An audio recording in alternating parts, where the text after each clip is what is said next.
why conservative men.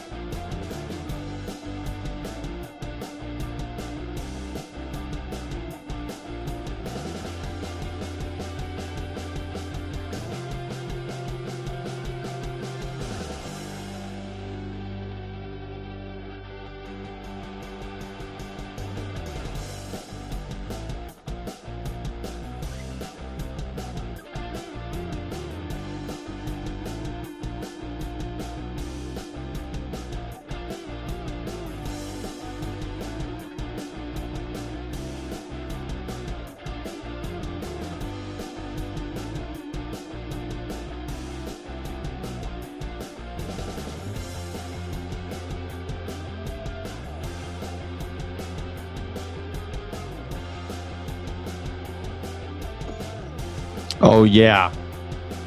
Yeah.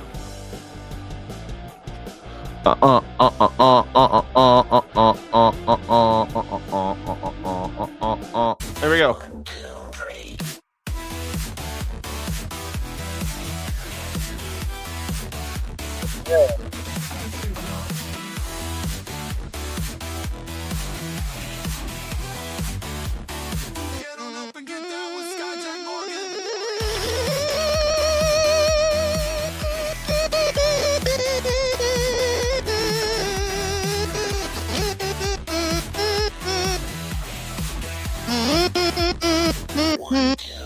Hey, get on up and get down. Yes. You don't want to get mixed up with a guy like me. I'm a loner, Dottie. Rebel. Yes. Good morning, everybody. Welcome to the show. My name is Skyjack Morgan. I can't believe that we're alive in this beautiful time. Sky is blue, no denying. News with Skyjack Morgan. Bright and early new dawn. Every headline, every story. Here's your morning, some glory. Stay informed, stay tuned as the day greets new blue. Good morning, headlines with Skyjack Morgan. Start your day just fine. Information for you, darling. With coffee in your cup, used to fill you right up. Cleansing weather on the go. Yes. Morning show you need to know.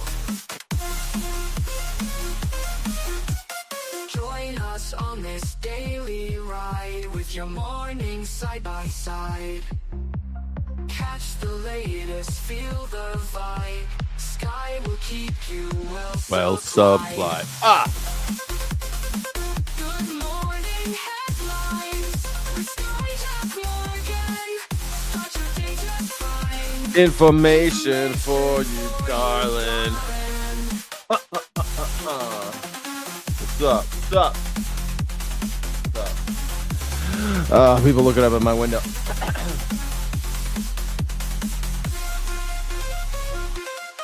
My gosh.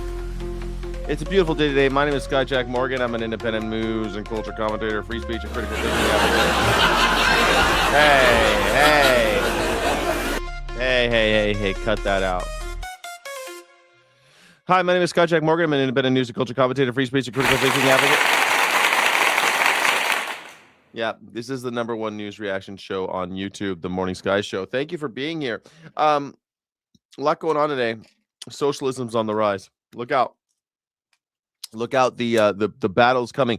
The age-old battle between the Social Democrats and the National Socialists, it's in full swing. Donald Trump called them Social Democrats yesterday, and I thought that was incredible because a little bit of a slipperoo just goes to show that the 1930s are here again.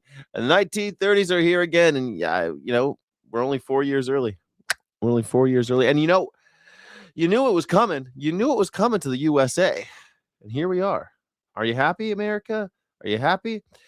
I keep on saying that MAGA is just the Nazi party. But really, I keep looking at how there's just a difference between an age-old conflict between something that looks like the National Socialists and something that looks like the Social Democrats. Every 100 years, we keep on having these battles, but really, it's an age-old conflict, an age-old tension between the idea that you have exclusive birthright to power, and the other side saying, "Well, everyone should be in power. What do you mean? We're all in this together, right? Hey, wait a second. Aren't we all in this together? Doesn't the public mean all of us?" I think instead of asking how you define a woman, you should be asking, how do you define the public? Because after all, National Socialism was socialism just for a very narrowly defined public.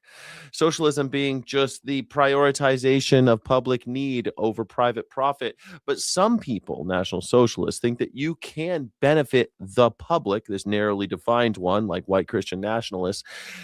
You can benefit them by having corporate cooperation or coercion. National Socialists, they would go out of their way to force corporations to do what they want to benefit a certain group.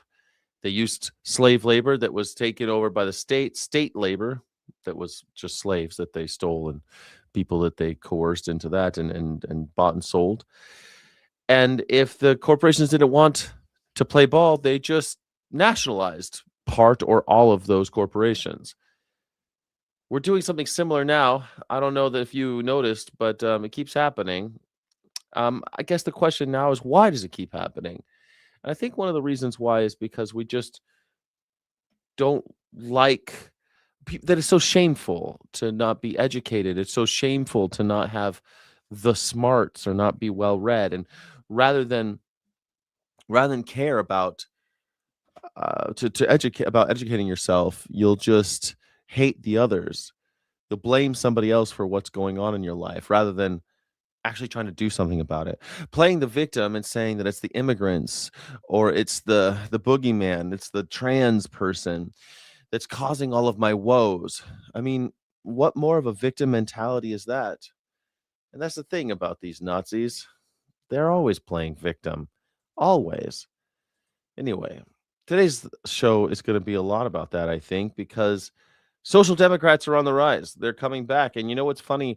I kept on saying that I don't ever want to vote for another Democrat unless something crazy happens. But something crazy might be happening in the Democratic Party. It might be getting taken over by Social Democrats. And you know what? I'm here for it. Let's see what this guy says. Why conservative men who hate education can't spell. There's a psychological reason for that. In 1963, historian Richard Hofstadter at Columbia University spent years studying why certain Americans reject education. Why? And what he found was wild. Why do so many It was never about Americans being reject? stupid. It was about feeling embarrassed for being stupid. Hofstadter called this anti-intellectualism. Anti-intellectualism is when people feel looked down on by educated people. And instead of getting educated themselves, they attack education itself. Oh. The louder the attack, the deeper the shame. This is why the same men who cannot spell are the first ones to call scientists stupid. Or come into my chat and call me a retard. You are retard. You're retard. I love. Do we have any misspellings yet? I love it when we do this. Can we get that, please? Anybody in the chat? I would love you to leave a chat right now. Tell me how you feel. I'd love to see it. Please put something in the chat. I'd love to see you do it. I'd love to see you do. You're stupid. I love when you guys do that. This is why they mock people with college degrees, while demanding respect for opinions they can't defend. This is why they ban books they have never read and attack teachers they have never met. They're not against education. They are embarrassed by their own lack of education. And it's easier to burn the library down than admit you never learned to read properly. It's interesting because that is so rough. That is rough, boy. Man, what do you think about that, boy? Do you think that it's easier to burn down any kind of education and get educated yourself? Oof.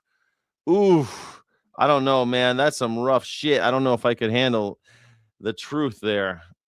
Burn down the school, burn down everything. I was doing a little bit of research about how kind of the future would look with an anarchist world. And one of the questions is always like, one of the questions I always get is like, okay, well, what do you do when a giant army marches on your borders?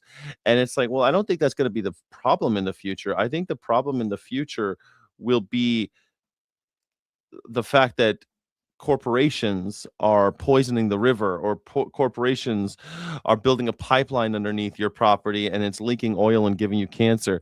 I think that'll be the thing. And it's easier to defeat a corporation than it is a nation state. Corporations always fold as soon as it becomes you're too much of a pain in the ass, because they don't care. They don't have any pride. Corporations, they have balance sheets. A their currency is currency, whereas a nation state, their currency is power. They'll burn down their own institutions. They'll go into wars and bankrupt their people. They'll starve their own people because their currency is power, and they cannot allow anyone to threaten their national pride or the vision or heirs of power. They cannot allow it. So we get what we get there. So it's hard to fight a country, and it's easy to fight a corporation. I'm not seeing any love in the chat, so I'm thinking there might be something wrong right now, but I'm going to look at it right now on the back end while we watch this next thing. Let me see here. Democratic Social. There we go. Let's see what's going on here. Nothing in the chat's working, but I don't see the chat. Okay, that's fun. We're gonna have to do this the old-fashioned way. All right. Interesting. StreamYard is not giving me the chat, which is totally annoying, but I can see you guys now on YouTube. Thank you all for being here. How is democratic socialism hating? How is that hateful rhetoric unless you're a billionaire? I don't know how people think that's right, how they think it at all. I could pop out the chat, but I cannot get you to but I cannot show it on the screen anymore. How annoying. How annoying. Let me see if I can redo it on this side. Why would that happen? It's YouTube is not feeding me the chat for some reason, but that's okay. We'll keep going, and I'll be able to see you I'll be able to see you. Yeah, it's not working through StreamYard. That's okay. I'll be able to look at you through YouTube. All right, here we go. Let's rock and roll. It's weird. It's Weird Wednesday. As a director, I now am constantly searching for actresses who can still move their faces. Yeah. It's not easy, and I don't blame them. I just pray for like technology to allow for treatments that just aren't so aggressive. Like, there's something so medieval about a lot of these things. Yeah. I think that it is great that more people are sort of talking about it in a way. I remember seeing like Olivia Colman be like, I love Botox. And I was like, oh, she's so cool. I If know. she loves Botox. It's cool. Actors, particularly, the struggle is like, that is your instrument. You have to be able to use it, but then you have to go on a carpet. And I've had the thing of people being like, she looks old and dead and awful. And you're like, how do you win? It's impossible. So I think that's so interesting. Do you think that the future for women will be that they just need a less of an invasive, less aggressive Botox? I think about that because you should do whatever you want with your face. You want to do Botox, do Botox. You want to do a bunch of gender affirming care like Elon Musk, you do it. Do it. I just think it's not for me. And I think it's sad that we're doing it. I think it's sad. Botox in your face all the time. It's botulism. That's why it's called Botox. It's botulism that they're putting into your face. No, sir, I don't like it. I don't like it one bit. I don't know. Do you think that that's the future that women have to do? Like, they can't use their faces and they can't win? I feel that's so sad. Poor Olivia Wilde. Poor Olivia Wilde. I remember she used to say she's vegan. Botox in a pill. Botox. How would we ever do Botox in a pill, though? That's impossible. Botox in a pill. I love the idea. Good morning, Chris Jensen. Hello, everybody. Welcome to the show. I appreciate you very much for being here. Thank you. This is the Morning Sky Show. Skyjack Morgan, independent news and culture commentator, free speech and critical thinking advocate. Boy, are my arms tired. Let's keep going. How do you guys think about Botox? You know what? I think we'll start a poll right there. Botox cool? Is Botox cool? I mean, it just seems so they're saying it's medieval. It is kind of medieval. You're injecting botulism into your face. Document is signed August the 2nd, more or less, with some other dates later. And then whatever happens to it, did they fold it up? Did they put it in the Library of Congress? They put it in the Capitol? Where did this document go? Well, now you're really getting into my obsessions, all right, David? Because this is a thing I've spent way too much time on. This becomes embarrassing. So no, you're right that for those first years, 1776 to the period of the Constitutional Convention, it was just sort of hidden away in Congress's papers, not taken any special care of at all. People had to go out of their way to find the text and make copies of it. Then after the Constitutional Convention, what happens is people like Jefferson think that every American should know the basic laws of the Dude, Mar-a-Lago face is so sad. country. So that's the Declaration, the Constitution, and then your own state constitution. And so a habit develops of book printings of these texts. But still, nobody's particularly paying attention to the actual parchment. So it's not until the 18 teens, 1820s that, as you know, they start actually trying to take care of it. It's so weird to me. So they had the Declaration, they had the Declaration of Independence. And they were like, yeah, should we keep it? Yeah, fold it up and stick it in the drawer. And it wasn't until John Quincy Adams, I think John Adams was the 5th president. John Quincy Adams was the 5th president, where he was like, maybe we should make an engraving of this thing because it's turning to shit. And they did. It's like apparently the original Declaration of Independence is illegible. It's completely bleached out.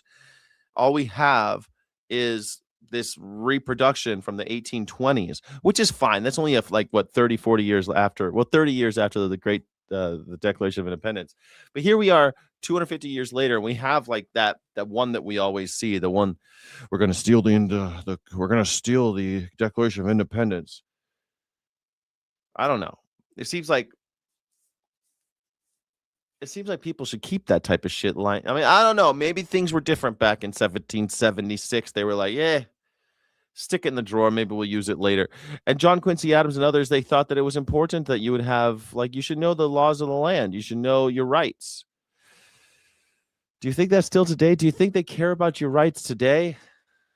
That you should have a copy of the Constitution? I mean, it wasn't until way later they put the Constitution in book form so that everybody can read it because they thought that everyone is a member of the public. Even back then, before the 13th Amendment, before the 14th Amendment, there were people out there they were like, you know what, leaders of the nation were like, everyone should know their rights though, right? Everyone should know their rights though, right? And then they said you should have you should know your state's constitution. Buy that book. Get it. I've never read the California state constitution. Have you read your state's constitution? The only time I read it is when someone tells me something's weird. Then I read like a little piece of it. I never sat there and actually read it. Like the American Constitution. I don't know. The club fee of Mar-a-Lago went from $100,000 to $1 million. A bargain. Say, are you going to go do it? You should do it. $1 million, and they don't tip. I have a friend that works there. They don't tip. Is that fucked? They get paid like $2.13 an hour, and they don't get tipped. Well, they have a big tip pool. And it all goes on their paycheck. Is I think that Jefferson. Anyway. We're learning more about the White House aide who's garnered a lot of interest since details of her relationship with the president came to light in the new book, Regime Change, by Maggie Haberman and Jonathan Swan. Her name is Natalie Harp. Her title is Special and Executive Assistant to the President. He reportedly told the White House staff that she was, quote, the only one who loved him as much as his wife and kids. Randy Kay has more. Good evening. I'm Natalie Harp, a formerly forgotten American from California. Her name is Natalie Harp. She's a formerly forgotten America. Natalie Harp. Who is this lady? former host for the far-right network One America News. And today, at just 34 years old, is considered one of President Donald Trump's closest personal assistants. She's just totally devoted to him. In Oval Office meetings, she sits on the chair at the side of the room with her laptop open. Harp is known for toting around a portable printer and printing stacks of papers and positive press for President Trump on the spot. She's become known as the human printer. Trump basically just says, Natalie, get me this. Or he's, Google this. I want to read that book, that golden book, The Regime Change, that book behind him. I got to read it. In their new book, Regime Change, New York Times reporters Jonathan Swan and Maggie Haberman also report on letters that Harp has left for Trump. Swan described them as odd, adoring, and intimate. She has written him. Yeah, he's fucking her, right? He's fucking her, or she's like. It's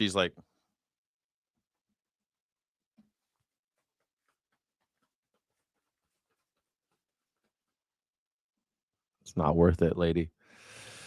It's not worth it. I don't know, Maggers. It's not worth it. It really isn't.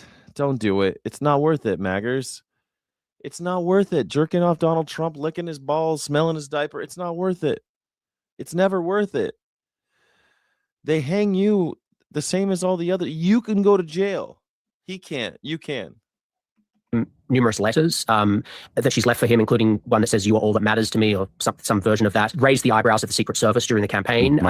Some of these letters that were left in some of his private quarters. According to Regime Change, Trump's chief of staff, Susie Wiles, asked, "Where am I?" upon learning about the letters. Harp first connected with Trump during her battle with stage 2 bone cancer, thanking Trump publicly for saving her life by signing the Right to Try Act in 2019. She claims that allowed her to receive experimental cancer treatment. Say, I'm not dying from cancer anymore thanks to President Trump. I'm living. Donald Trump cured my cancer. Oh my God. We've gone full Billy Graham over here. We've gone full televangelist. Donald Trump cured my cancer. Hallelujah. Donald Trump cured my cancer. I'm dancing. I'm dancing. I'm dancing. I ain't got no bone cancer no more because Donald Trump done cured it. Donald Trump done cured it all, and I am 100% grateful. What? You want me to jerk your little mushroom? God damn it. He makes me do this. He makes me do it because he cured my cancer, you know? I try to pretend it's a shake weight. I try to pretend this is how you get to the top in America. They told my mom always said, do anything it takes to get to the top. Oh, God. At least when he finishes, it's only like, it's like a quarter teaspoon. It's okay. With cancer. She shared her story and credited Trump again at the 2020 Republican National Convention. I wouldn't be alive today if it wasn't for you. They didn't give me the right to try experimental treatments, Mr. President. You did. And without you, I'd have died waiting for them to be approved. How is this more cringy than when Marilyn Monroe jumped out of the cake for JFK? How is this even more cringy than that? The Washington Post has raised questions about her claims. Without you, I'd have died waiting for them to be approved. The Washington. Without you, I would have died, Donald Trump. You saved my bone cancers. Oof. So they cured bone cancer. No one should die of bone cancer anymore. If you're friends with the president, you don't get bone. They could cure your bone cancer. I didn't know. Post has raised questions about her claims. In Regime Change, the authors report that Harp stays late into the night at the White House when President Trump. How does Melania feel about this? Is often active on social media. Natalie Harp is one of the people who took over posting duties to the President's Truth Social post in this term, and that makes her fairly significant. In May, the Wall Street Journal reported that Harp has frustrated some White House officials because she typically doesn't share draft posts with the Chief of Staff's office, communications aides, or national security officials. The paper also reported that Harp has told others she works for Trump and only listens to him. Soon after Trump began his second term, according to. That must be nice, huh? I only do what my Lord and Savior Donald Trump says. He's a walking God. He's a living God. A living God. I am his one and only true disciple. The authors of Regime Change, Trump told staffers that Harp was the only one. This is not a cult, guys. This is not a cult. Shut up. Donald Trump always tells the truth. Buy Melania coin. Who loved him as much as his wife and kids. All of you will go off and make money, Trump said. She'll never leave me. One of his closest aides, Natalie Harp. All of you fucks. Can you imagine? Dude, he says that about his family. All of you fucking ungrateful pieces of shit. You'll all make money. But not you. Not her. Not Miss Harp. She's an angel. She's a harp like an angel. She'll never leave me. She'll never leave me. She'll always be there to... Oh, gross. Maggie and Jonathan report on how she became the president's gateway to information, supplying him with positive news stories and pro-Trump social media posts. They also write how she would often. Is she the Rasputin? She kind of with a black dress. She kind of looks like a blonde Rasputin. Read the materials out loud to the president and later give him physical copies from a portable printer that she kept on her. According to the new book, Harp, quote, wrote Trump adoring letters that she left in his personal spaces, including one that read, "You are all that matters to me." Trump's chief of staff, Susie Wiles, told others that she remembered thinking, "Where am I?" And that Trump had taken to telling his staff that Natalie was the only one who loved him as much as his wife and his kids, adding, "All of you will go off and make money, and she'll never leave me." Oh my God. Natalie's always leaving me such lovely little letters. Oh God. Oh no. She loves me more than all of you pricks. All of you ungrateful little losers. I wish I never gave you my name, Donald Jr. Donald Jr. I mean, Maggie, obviously those of us who cover the president know Natalie Harp. Obviously, she's typically by his side all the time. For people at home, though, and as you're looking at the realm of figures that are surrounding him in the second term. Nurse Rod wants to know why doesn't Natalie Harp smiles? Why doesn't Caitlin Collins, why doesn't she just smile more? There she is, not smiling, Caitlin Collins, because her job is not to smile for Donald Trump. He always asks, though, keeps asking. What does this say to you? So a couple of things, Caitlin. Natalie Harp became omnipresent in the campaign. I saw her on Bill Maher, though. She was laughing. She smiled. And we write about that. She was not one of the original people in 2021 in this very small group of people who was there. But, at some point in 2022, she became somebody who was constantly with him on the golf courses when he was in Florida. Again, they would refer to her as the human printer because she had this portable printer where she would hand him pieces of positive information. What it says is that he wants to keep people around who either, make him happy or feed him information that he prefers to hear. I mean, one of the scenes that we have in the book is him demanding the quote unquote real numbers during a tariff discussion when he is being told by his own staff what the actual numbers are. He wants Natalie to go get him some different set of numbers that just didn't. Natalie, give me the real numbers, Natalie. Comport with reality. And he is more interested. We all need a Natalie. I need a Natalie.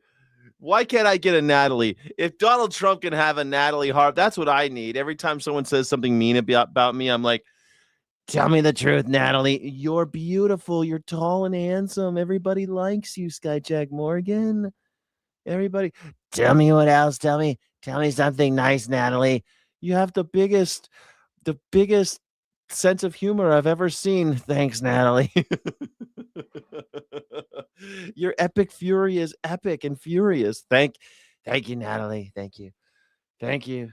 My last live stream only got 5,000 views. Only 5,000. The one before that had 20,000, they say. 20,000. What are the real numbers, Natalie? 1 million. You got 1 million on each one. Each one. Those numbers on YouTube are lying to you.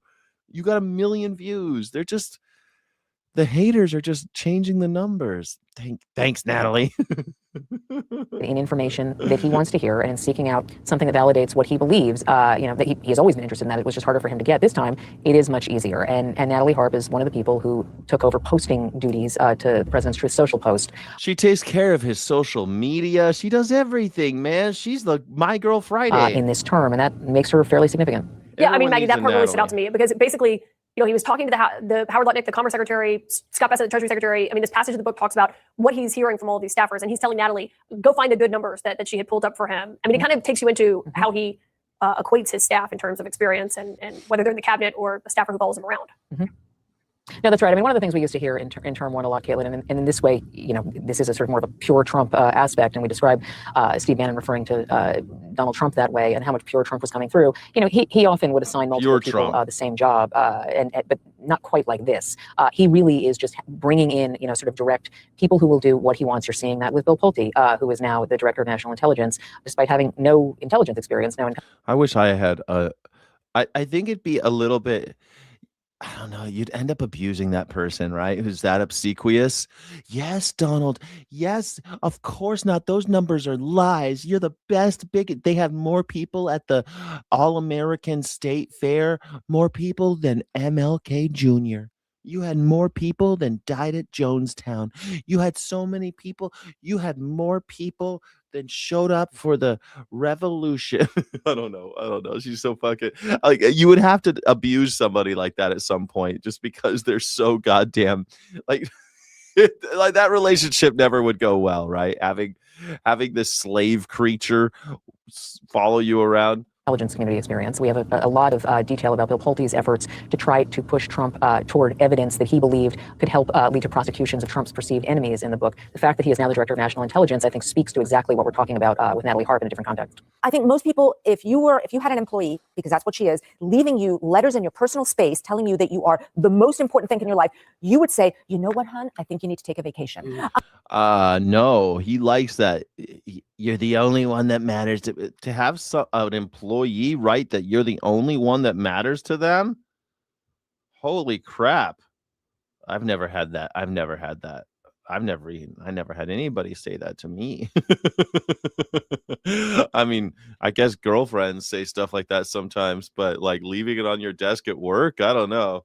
I don't know. But he instead finds this to be incredibly affirming, and that says more about him than it does about her. Right. I think that's an interesting point about it, though. It's on, that he would The Dow is not 50 thou right now. expect this and demand this. Yeah, it's on brand. And I think it's even more troubling because it shows that he's surrounding himself with people who adore him. There are no conflicting ideas. There's no one challenging him. So if he wants to do something like bomb Iran, or he wants to do something like use a nuke, or he wants to do something like take out Venezuela, there's not a single voice around him that can offer any kind of contrast or challenge, all the way down to his assistant. Everyone is in this circle of sycophants, which is very, very dangerous. And you see that. A circle of sycophants. There you go. Circle of sycophants. This is what hierarchies always will end up doing, right? I'm sure that every one of these guys has some kind of circle of sycophants around them. I don't know. I feel like you would want people that will push back and disagree with you. I don't know. Every time I've built a team, I didn't want just a bunch of order followers. I wanted people that believed in my leadership, but when I wanted them to push back if I was making a bad decision or something, or else you just end up falling on your face over and over again. You got to have people that are like, did you think about this part? Boss, hey, boss, did you think about this part? I think you missed a spot. You go, oh, yeah, I didn't think of that. Thank you. Let's not do that. Let's do something else. Any ideas, everybody? Anybody else got any ideas? Like, you can't just be the only one. Give me the good numbers. I only want to hear the good numbers. I just want to hear the good numbers. It's the best. The best numbers. When all the talk about MK Ultra broke, and then they were talking about lawsuits, and there were lawsuits, and CIA and the federal government said that this didn't exist, and then they came back and said, well, it does exist, and then but we're not doing it anymore. I guess my question to y'all first is, which lie do we believe? Because an applause break. Which lie do we believe? Am I supposed to believe y'all ain't gonna give me some LSD, make me crazy, make me see if you can brainwash me? Are you brainwashing me right now? Now, CIA said they didn't do it. Now they say they did it, but they don't do no more. Ding, dang, do. I think that maybe I should do it. Did you give me LSD and my brainwash right this second? Ding, dang. thank you. Obviously, there was an open bar before this thing started, so thank y'all. But Dr. You drunk fucks. What are you doing cheering in these chambers? This is a solemn affair. Kenzer, hit your mic, brother. You're not on the mic. It's an old CIA trick. I'm just kidding. I put myself in the place of one of those senior CIA officers, and I'm thinking to myself, like the ones back in the 1950s, well, other people must be doing this. We'd be falling behind if we don't do it. And nobody's looking over our shoulders. And that, I think, is your job. So I think there is a definite air of urgency and total secrecy. If any current research is... I like the way this guy talks. He talks like a Mel Blanc character. Total secrecy. Suffering succotash. The MK Ultra team, they got total secrecy that caused the suffering of all the people who got brainwashed. Going on, and if it's conducted in any comparable level of secrecy to the original MK Ultra, it's secrecy. The comparable level of secrecy. MK Ultra, they did totally in secrecy. No one's looking over their shoulder. It's very deeply secret. But one thing you said, though, it's going to be hard for Congress to act when they're so dadgum compromised. Let's just be honest. Dadgum. Y'all are in the business of twisting ears and telling us things that we've done. Dadgum compromise. Y'all, it's gonna be real difficult to infiltrate the CIA because it's all doggum. They're also dadgum compromised. Does anybody have any relatives that say dadgum? Fucking love that. Hold on, that's gonna be the new poll. Do you know anybody that says dadgum? 2 thumbs down, says President Reagan. All right, 60% of you wish that you don't. No, only 40% wish you had a Natalie Harp. Oh, I wish I had a Natalie Harp. I'd love to have a Natalie Harp. A blonde sidekick that does all your bidding, and she's like super evil but loves you more than anything. I don't know. Having a little like Stepford wife to go and like do your bidding. I don't know. I feel like I could take over the world. If I had Natalie Harp, I'd take over the world probably. I couldn't be trusted with the Natalie Harp. I'm so behind y'all. Hashtag Zara. What do you mean you're so behind? Don't be behind, baby doll. It's all right. Do you or anyone you know say dag? How do you say it? Dag gum? Dag gum? Dag gum? Dag gum? Y'all so daggum compromise. Y'all so daggum compromise. Daggum. And that sways a lot of people up here. Somebody doesn't want to wreck a marriage or their business or lose this glamorous job that we have. And so I suspect that has a lot of play into it. So why is this the only, for some reason, this is the only stream? Oh, I bet you because you're the only one watching on horizontal chat. I'm getting over here, but vertical chat I'm getting down here. Wow.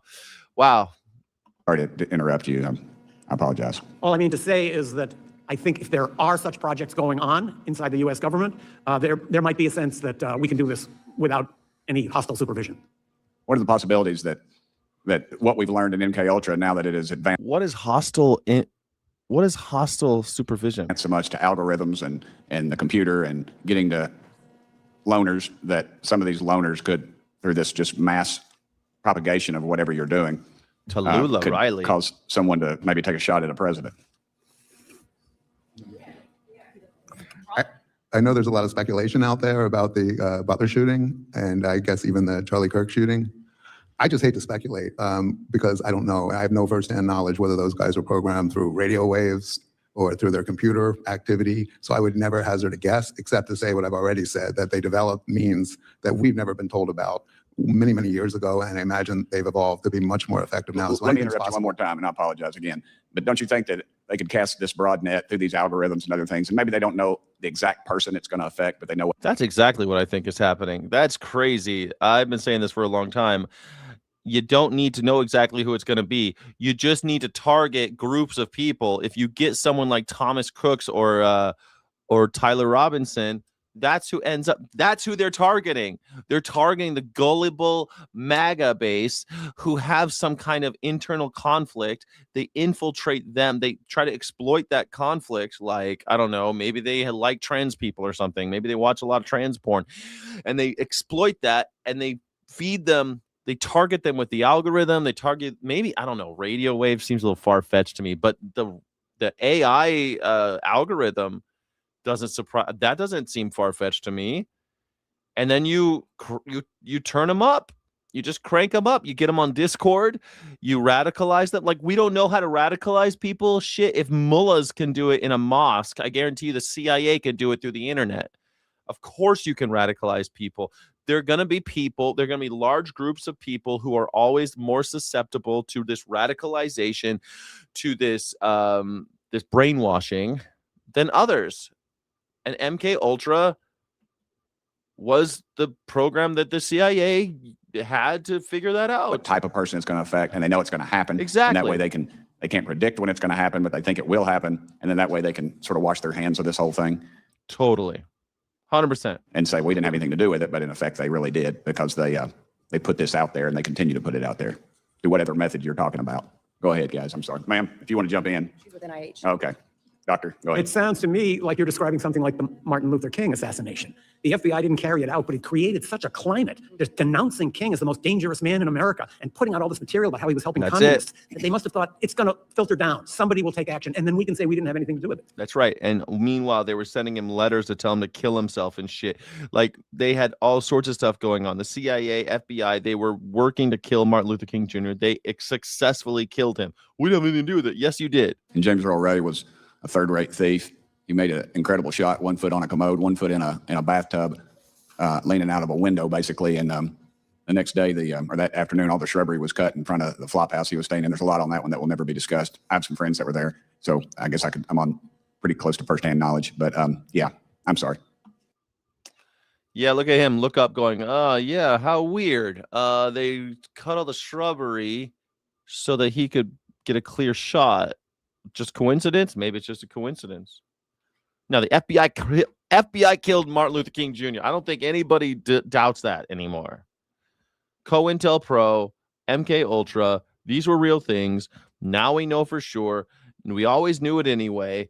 And here we are. And we're surprised. The fact that they're like, nah, that daggum Thomas Crooks, he might have been one of them MK Ultras. Could have been. Might have been. Probably was. I don't know. You think the guy in the gray suit, the guy in the seersucker in the back, the summer suit, you think he's hot? Hashtag Zara. Well, I mean, Washington, D.C. is filled with guys that look like that, working for guys like this dadgum Mr. Burchett. Dadgum. Hakeem claims he's still behind the wheel of the pirate ship. I'm going to continue to stand behind every single Democratic incumbent, while, of course, continuing to focus on what we actually need to do for this country, which is to take back control of the House of Representatives.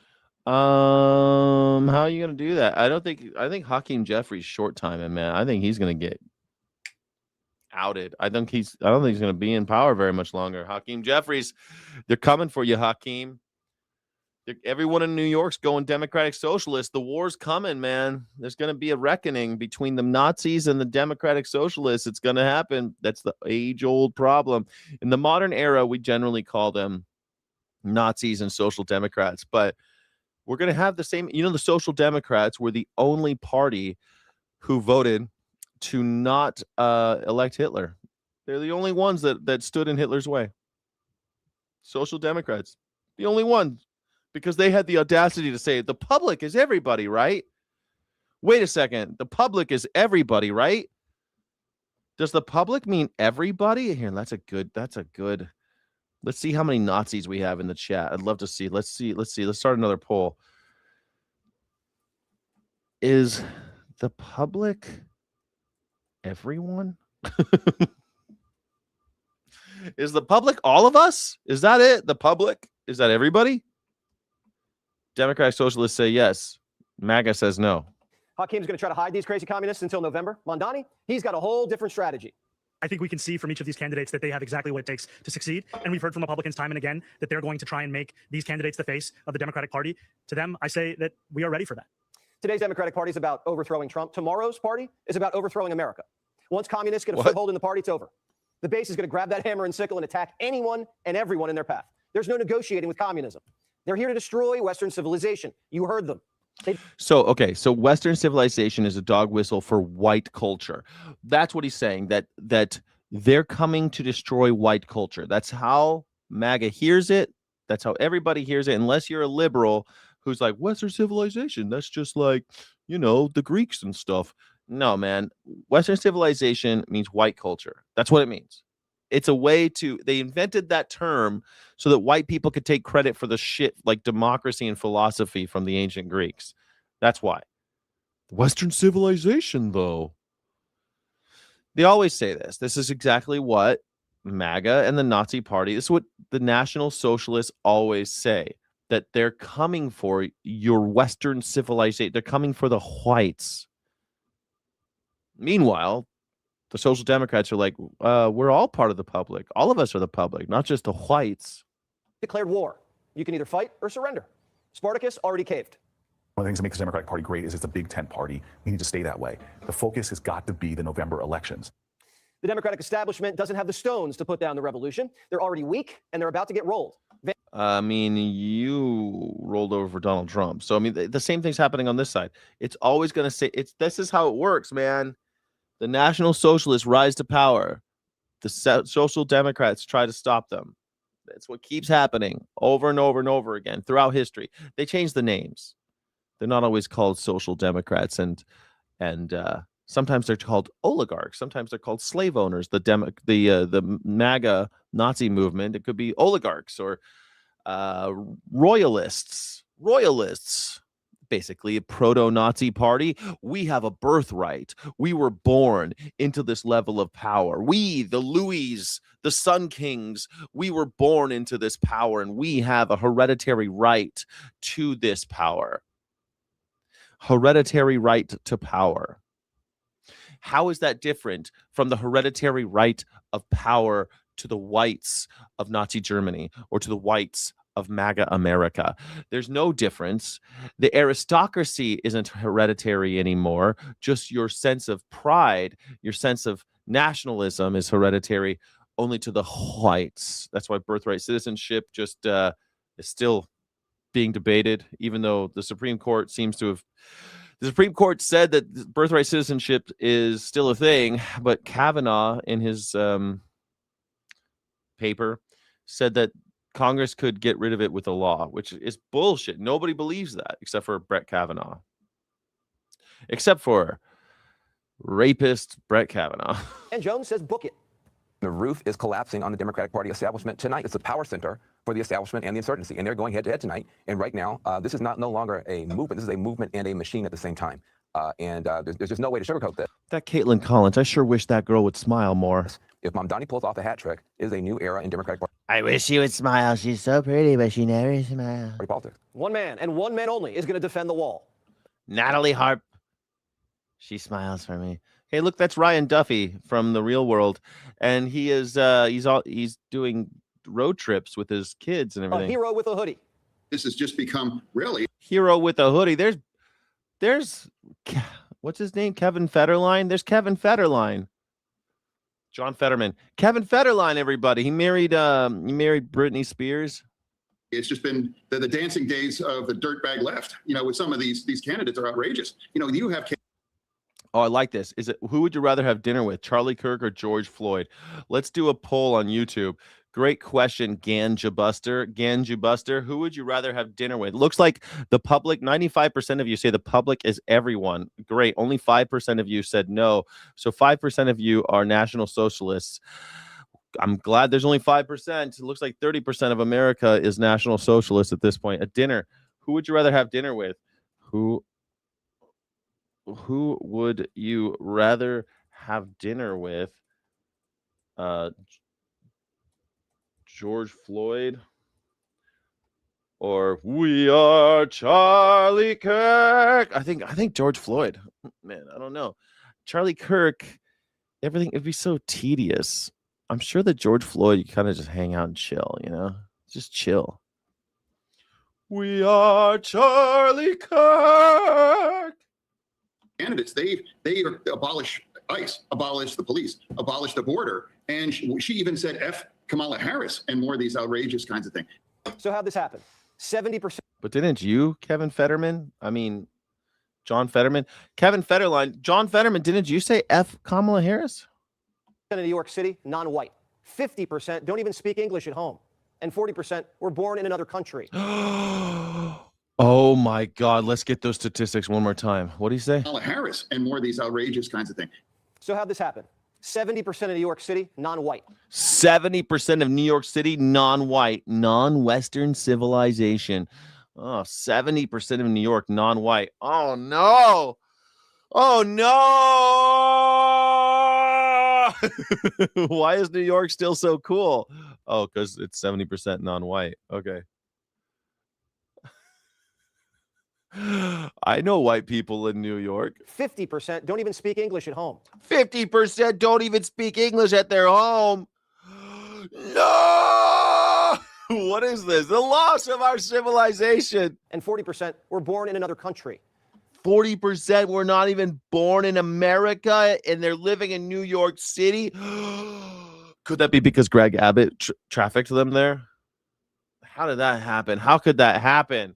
How could it happen? Democrats invited the third world into New York, and now the third world's taken over the city. They imported. That's not what the third world is. Okay, I get what you mean. You're talking about poor non-white people. They invited poor non-white people into the country, and they're in New York City, and that's why New York City is awesome. New voters, and the new voters are voting them out. These people want revenge. These communists are here to steal our money. They're here to steal our country. Revenge for what exactly? I thought white people never did anything wrong. Revenge for what exactly? What do they want revenge for? What do these people want revenge for? So curious. Did white people do something wrong? Did I miss something? Did Western civilization do something wrong?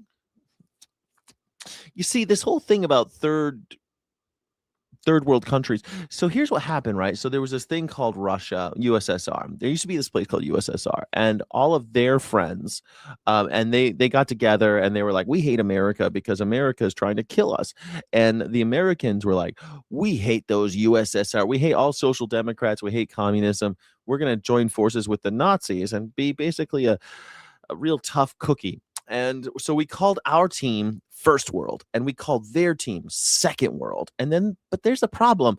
There's a bunch of little countries that you got to bully, kick the shit out of, exploit. They're not powerful enough to do anything. They can't actually join the fight.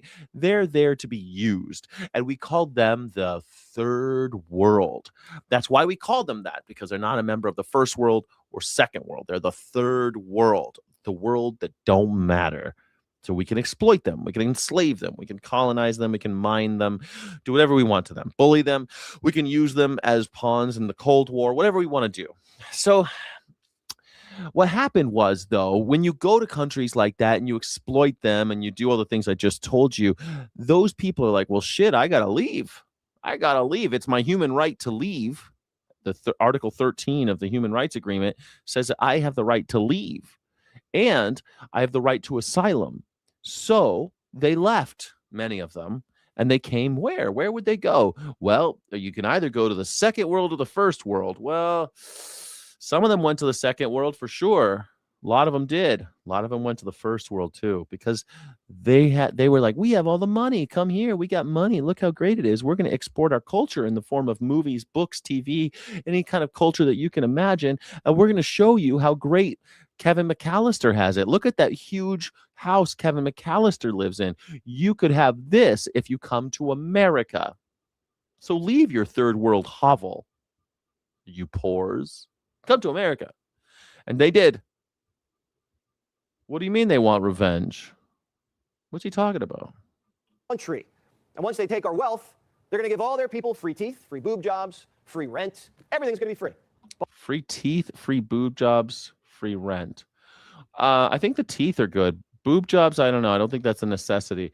But free rent sounds great. I mean, if you think about it, the average American spends about half of their lives working for the roof over their heads. 50% of their lives. 50% just to have a roof. 50% of your life so that you have a roof. Buses, grocery stores, hopefully not free cable TV. You know who voted for a lot of these communists? Young white liberal women. That's what you call suicidal. My lovely, lovely white liberal women. I never said a bad word thing about you. Empathy. Everywhere communism gets its foot in the door, there's death. I never said one bad thing about you, liberal white women. I love you, liberal white women. Get on with your bad self, liberal white women. Poverty and violence. Where has socialism ever worked, Senator? Where has capitalism ever worked? Is that another question, or is that for the next interview? That's definitely for you. You said fish doesn't work everywhere. I just want to know one place where socialism has been beneficial. Well, when you have me come back on, we can talk about all the races across the country. How about right here? Socialism's working great right here. Every popular thing the government does is socialism. Medicare, Medicaid, internet, interstate. Internet, interstate, Medicare, Medicaid, the military, the cops, the fire department, the Great Lakes, the National Forest Service, the National Park Service, the National Monuments, all the fun stuff, the FAA, they keep the planes in the sky when they're actually doing their jobs. You know, all the stuff that we like, housing and urban development, all the popular stuff. Public schools. I mean, public schools sometimes are not so popular, but I think they're pretty fucking pop. People still like them. People still like public schools. They don't want to pay everyone gets to go to school in America. That's a pretty popular idea. Not only that, everyone has to go to school in America. That's a pretty popular idea. Socialism. That's socialism. I mean, if you think New York's a one-off, wrong. First, you have a communist mayor and congresswoman. Then they run for higher office. Then you have a communist governor, attorney general, senator. Then communists get elected in Chicago and LA. You think they're going to sit back and relax? They're going on the warpath. They're going to arrest you, come for your business, your kids' schools. These people want to hurt you. They want to see you suffer. These are the people why do they want you to see you? They want to see you suffer. What the fuck are you talking about? You said that they want me to get a boob job, free teeth, and free rent. What do you mean they want to see me suffer? You just got finished saying they want me to give me free rent. How is that suffering? who get in your face in the streets, who attack cops, who tear down statues of Thomas Jefferson. They're not here to negotiate Pentagon spending. They're not going to fund the Pentagon. They're here to take everything you, your father's father have earned, because colonizers don't deserve it. They claim they're the victims. Oh, colonizers, eh? So that's what all this revenge talk is about? Well, you know, colonizers we got to get rid of the colonizer mentality. That's the first step. Stop exploiting. Get rid of the colonizer mentality. And then it doesn't really matter who gets boob jobs, right? And they're here to get paid. And they don't care how. But there is no way we're going to let them do that. This country did not make it 250 years to get pushed around, especially by these people.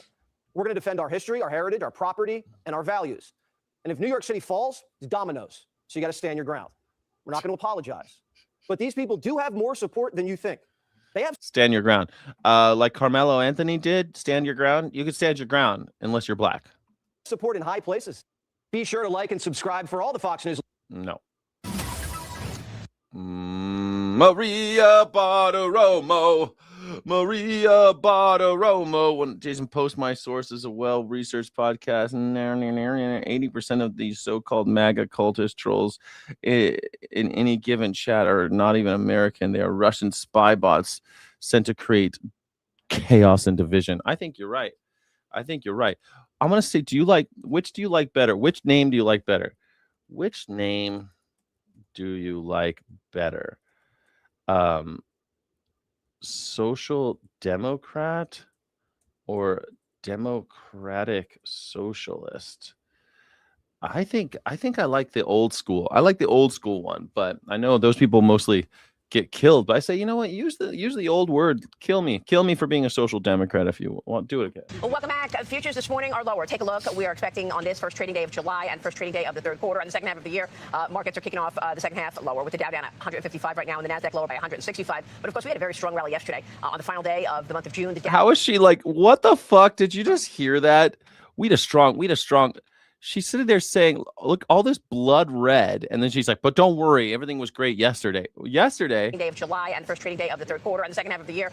Markets are kicking off the second half lower, with the Dow down at 155 right now and the Nasdaq Dow is at 155. lower by 165. But of course, we had a very strong rally yesterday on the final day. Don't worry about June. it. Yesterday Dow was up good. 100 to hit a new record Yesterday. high, wrapping up its best quarter Bring up the yesterday. Yesterday is green, though. So, let's talk about yesterday. since 2022. The Nasdaq was up 26% in the last quarter alone. The second quarter was hot for stocks. Chip stocks this morning look like this. Of course, chip stocks have been leading this Uh-oh, blood red again. rally for the first half of the year. But this morning they are down across the board. But the worst performer, Advanced Micro, AMD, is down 1.25% right now. Joining me right now for this Fox Business exclusive live from the floor.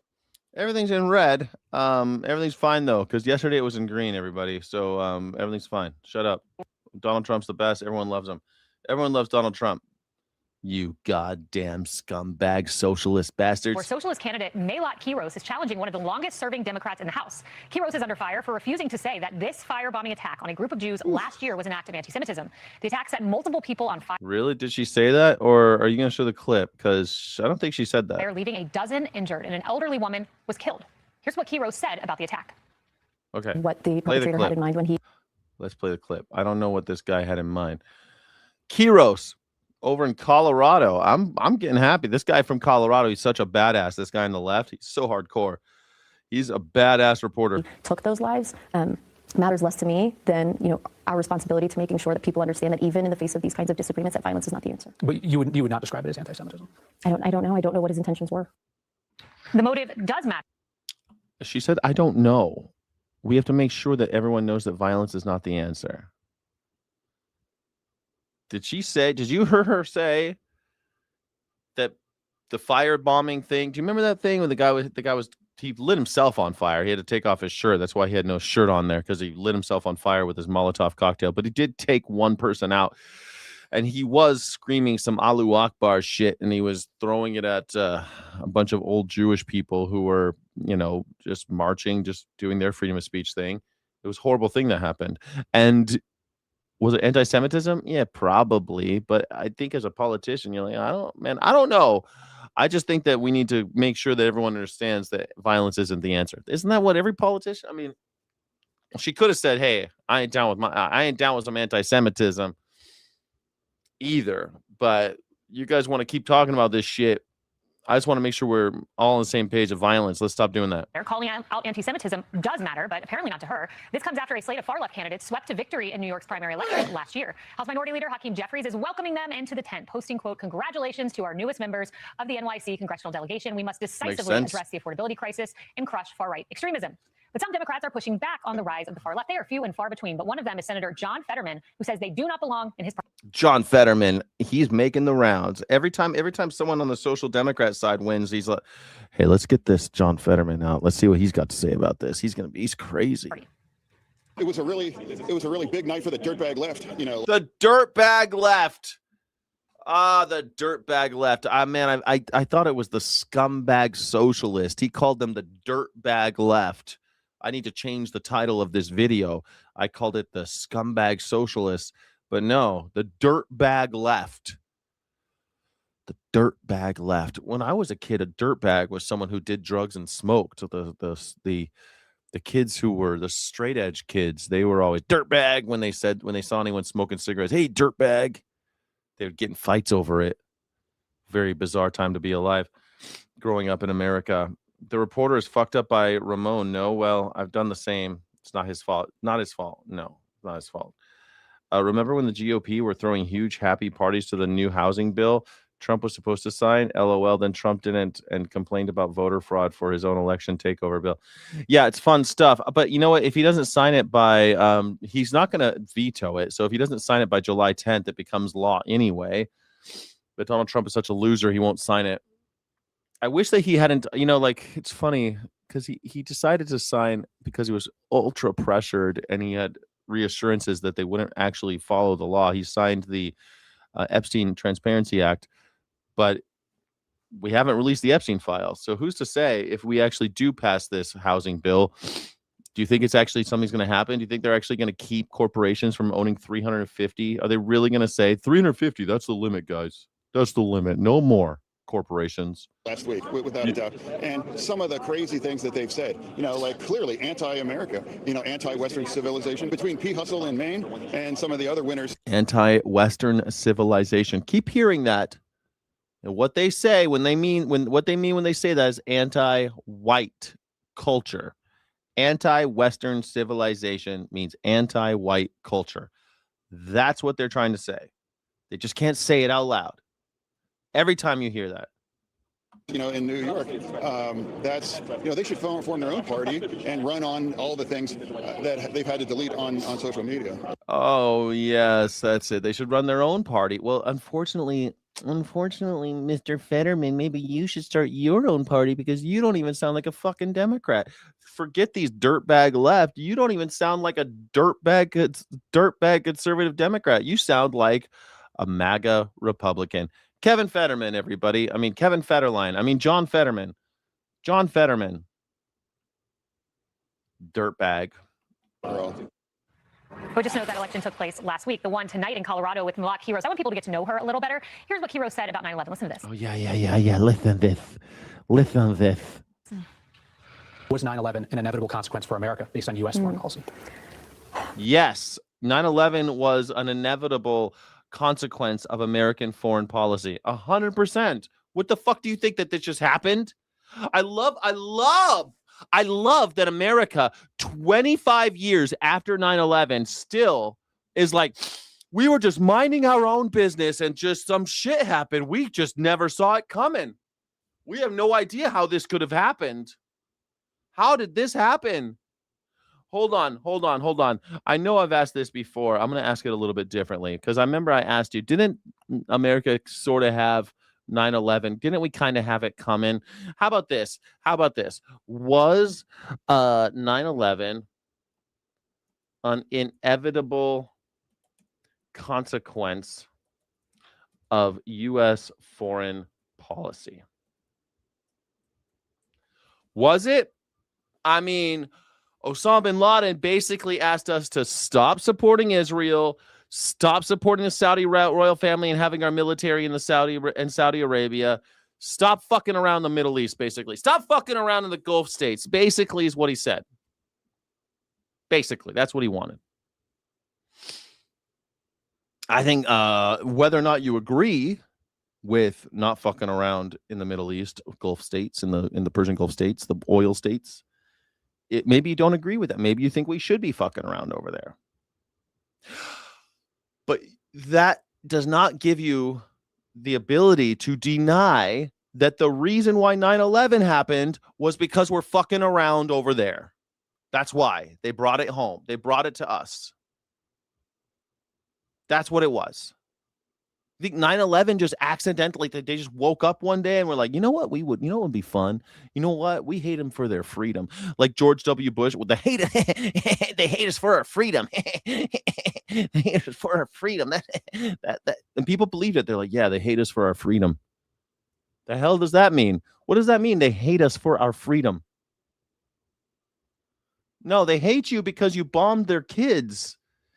They hate you because the CIA is keeping despots above them in power, and that they're smart enough to realize that their king or their evil dictator or whatever they got over there, because there's so many different versions of the same fucking Nazi shit that's going on in the Middle East. And so they know that the guy on top just killed their family because the family went like, maybe Allah was wrong about, or maybe Muhammad, seriously, then they all got killed. And they're like, who's keeping this guy in power? No one agrees. I don't have any friends that like this guy. And yet this king is still in power. The prince just raped my daughter. The crown prince just raped my daughter. Who is keeping these guys in power? Oh, it's the United States of America. Do you think that they hate us for our freedom? They do not hate us for our freedom. They hate us for keeping them enslaved by these evil despots, for supporting people like Saddam Hussein. Like Saddam Hussein stayed in power, gassed his own people, was at war with Iran the whole time, all that shit. We did that. That was us. That was our tax dollars doing that. All of it. Inevitable in the sense that we destabilized a lot of the Middle East, that forced people to believe that another act of violence was the only response. Oh, well, that sounds pretty succinct. That was better than I said. I didn't know that was her answer. I just saw it. I'm surprised. I'm surprised that someone is honest enough to be like, yeah, we destabilized that region, which is a nice way of saying we paid people to gas. We paid for gas chambers over there. We paid for sarin gas and all this horrible shit. We paid the Saudi royal family to cut people's heads off in soccer stadiums.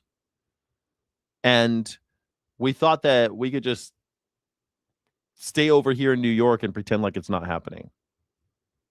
And the one thing that we should have learned from 9/11, the lesson of 9/11 is what happens to the poorest human beings on planet Earth directly affect the richest human beings on planet Earth. That's what we should have realized. That if it's happening to some poor person making a house out of sand in the middle of the Saudi Arabian desert, if that person is suffering an injustice, it will affect someone in New York City. That was the lesson of 9/11 in a spectacular fashion, because they need spectacle to get attention, right? That's why terrorism needs to be big. Needs to be a big flashy event, or else you just don't pay attention. Well, but we just didn't learn our lesson. Butch, I am stunned by this. There's another candidate here in New York that won his primary that has similar equivocation on 9/11. That is something we can never equivocate on. No, let me start by this. Let me give you one. Are you using that word right? Equivocation. Is there another definition of that word I don't know? Define equivocation. The use of ambiguous, vague, or deliberately deceptive language to hide the truth or avoid coming to a stance.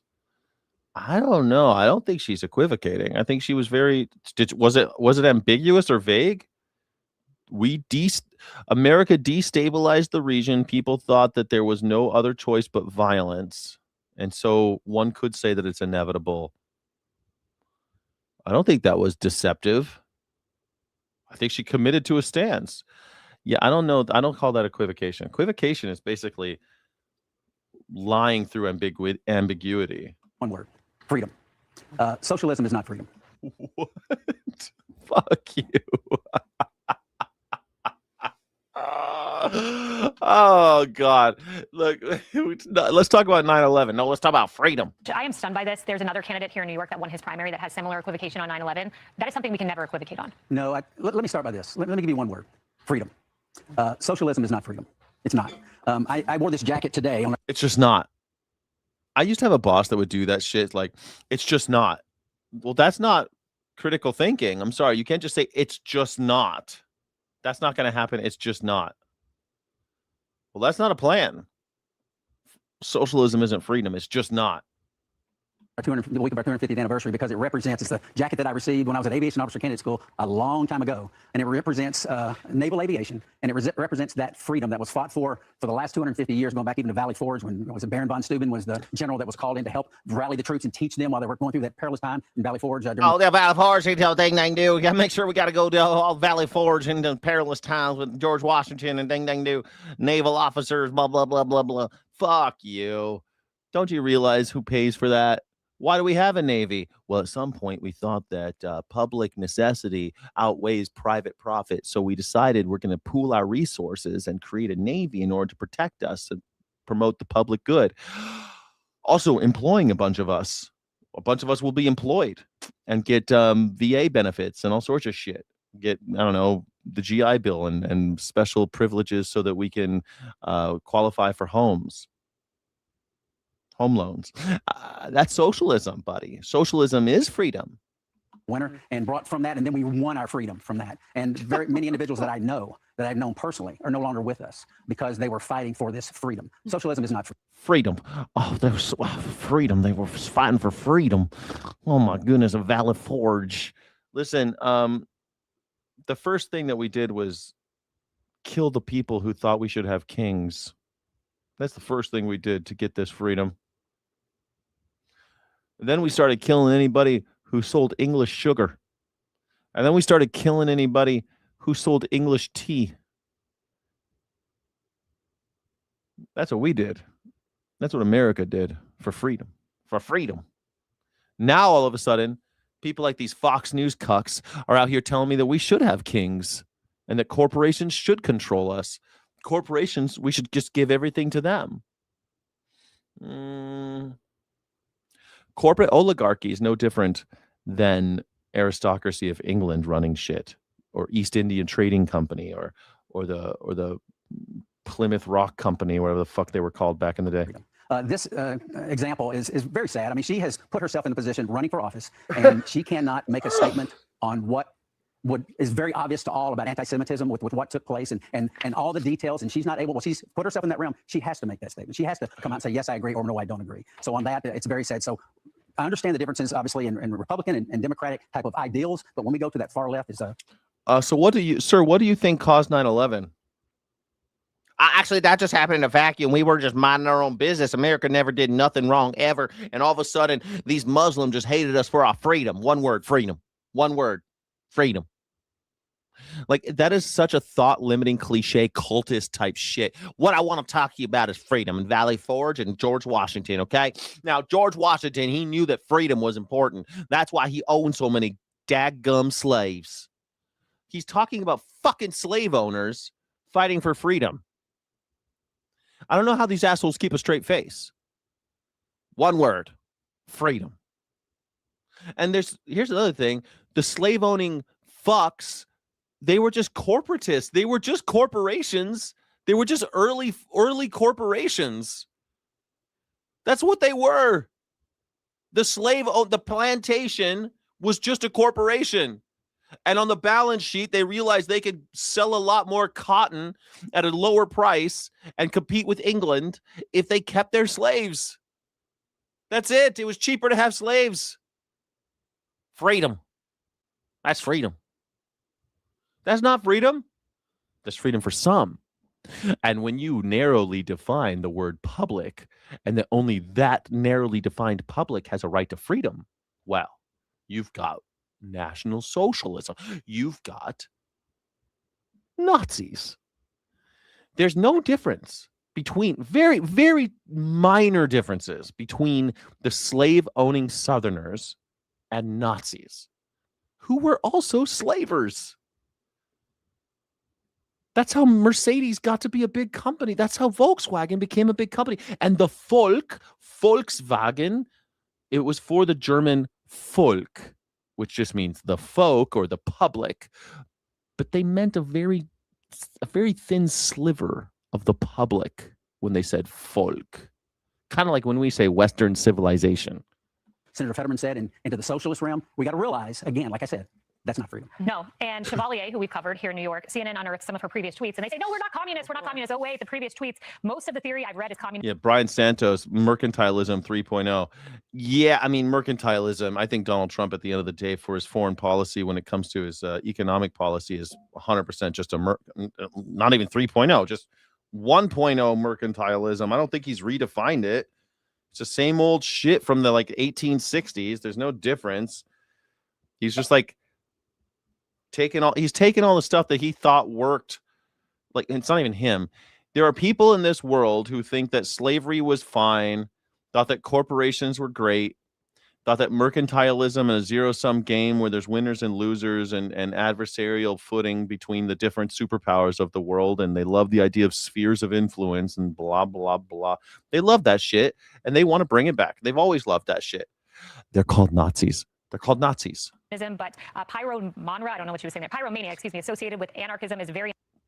Oh my God, I love her even more. Sade impersonator, Daria Lisa Bonet. I love her. Lisa Bonet, Daria Lisa Bonet, like Lisa Bonet from the Cosby Show, and a Sade impersonator. That's her handle. Fucking, I love her. I love her even more. Daria Lisa Chevalier is my new hero. I want to marry this woman. How do I meet this girl? How old are you, Daria Lisa Chevalier? Is she age appropriate? I want to make sure before I say anything. How old is Daria Lisa Chevalier? 32. Yeah, she's age appropriate. 32. You're old enough to know better to get involved with a loner like me. I'm a rebel, Dottie. You don't want to get messed up with a guy like me. Hold on a second. We gotta. You don't want to get mixed up with a guy like me. I'm a loner, Dottie. A rebel. I'm a loner, Daria Lisa Chevalier. A rebel. Man, I love her even more. I just found out I have a crush on Daria Lisa Chevalier. I got a crush. Lisa Bonet. I mean, come on, Pitbull. Remember Lisa Bonet?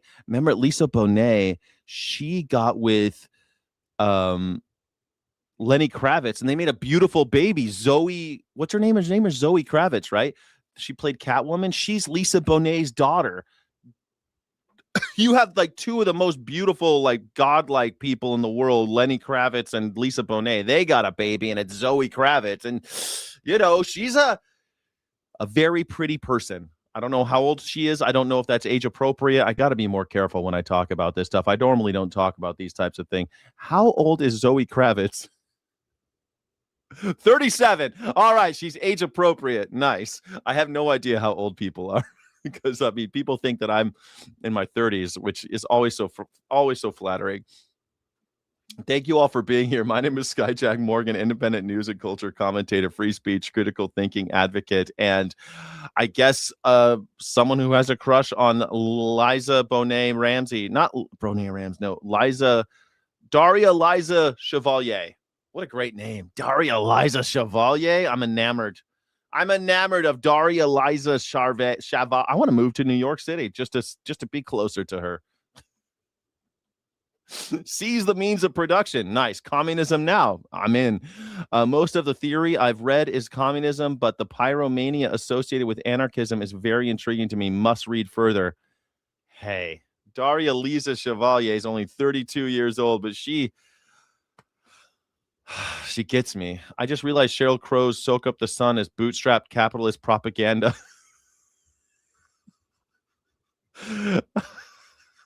Avila Chevalier describes the Anastasia animated movie as an explicitly anti-USSR kids movie. Yeah, that's what it is. She's right about all this. She's right. I like her. A Sade impersonator. Who doesn't love Sade? What was that she did? What was that famous song? What was the famous song by Sade? Oh yeah, smooth operator,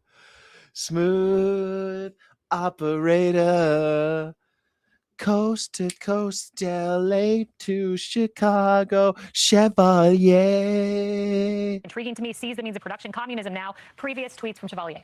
Yeah, look, she's just showing us who she is, and I think we believe. I was looking at your combat jacket, McDonnell Douglas Hornet, and I'm thinking about all Yes, the DSA candidate won. Kiro, is her name Kiro? the things that you've done. You're the best. You go to space, you do it all. And I don't just say that because we're friends. You're amazing. You're God's gift. You're amazing. You're God's gift. I love you more than Natalie Harp loves Donald Trump. You're the only one that matters to me. Harris Faulkner, licking boots. You're one of the shining stars. Why don't we want the best for our country? You're one of the shining stars. Why are we choosing people who are not the best? They're choosing things that don't work for us. Like, we already know that socialism doesn't work. People from socialist countries are trying to break across our border. Like, if it worked so great, they'd stay there. What are you talking about? Wait, what? What socialist country? What? What are you talking about? No, they're looking for what we have here. They're flying high, trying to get here and be like you, follow their dreams and do all these great things. So the Democrats are just drunk on this thought of hiring people who are not right for the job. And what I'm trying to figure out is when Republicans are really going to stand up and start to fight this. Yeah, it's okay to let the other side cook for a little while, but now you're in the fight. We're a few days out now. This is what this is. This is the Democrats finally standing up to fight Donald Trump. That's what you're seeing. You're seeing the response to Nazis. Nazis took over. The liberals are sick of it. Liberals are starting to vote for people like Chevalier. They're sick of all the Nazis. We got a Nazi infestation, Harris Faulkner. You just haven't realized it yet because you're not in a camp yet. Don't worry, you'll get there. You'll say the wrong thing. You'll get in a camp. We're fighting for you. We're fighting for you, Harris Faulkner. For you, Harris Faulkner. It's for you. I'm here to fight for Harris Faulkner. Now, I know it's weeks, but it feels like just moments to the midterm elections. You're going to have to fight, because if you think socialism isn't on the rise, if anybody thinks that, that's a dirty well of water that we are all going to have to drink from. I don't know that that's not coming. Yeah, Molly. Ooh, okay, once again, I got to do a really quick. A lot of people, they like. I just saw someone say, Nazi, you're literal socialist. Okay, Nazis were National Socialists, and they hated the one group, the one party that tried to stop the Nazis were the Democratic Socialists, or the Social Democrats. Nazis, the National Socialists and the Social Democrats, they don't like each other. Why? Because the Nazis, they both want, what they have in common is socialism, right? Which basically means that they want to prioritize public need over private profit. But the Nazis, their National Socialism, they require the public to be a very narrowly defined idea. So like white Christian nationalists, German-born people who have a hereditary right to power and supremacy, that is to them what the public is, and everybody else is left out in the cold or murdered or killed or used or enslaved, whatever.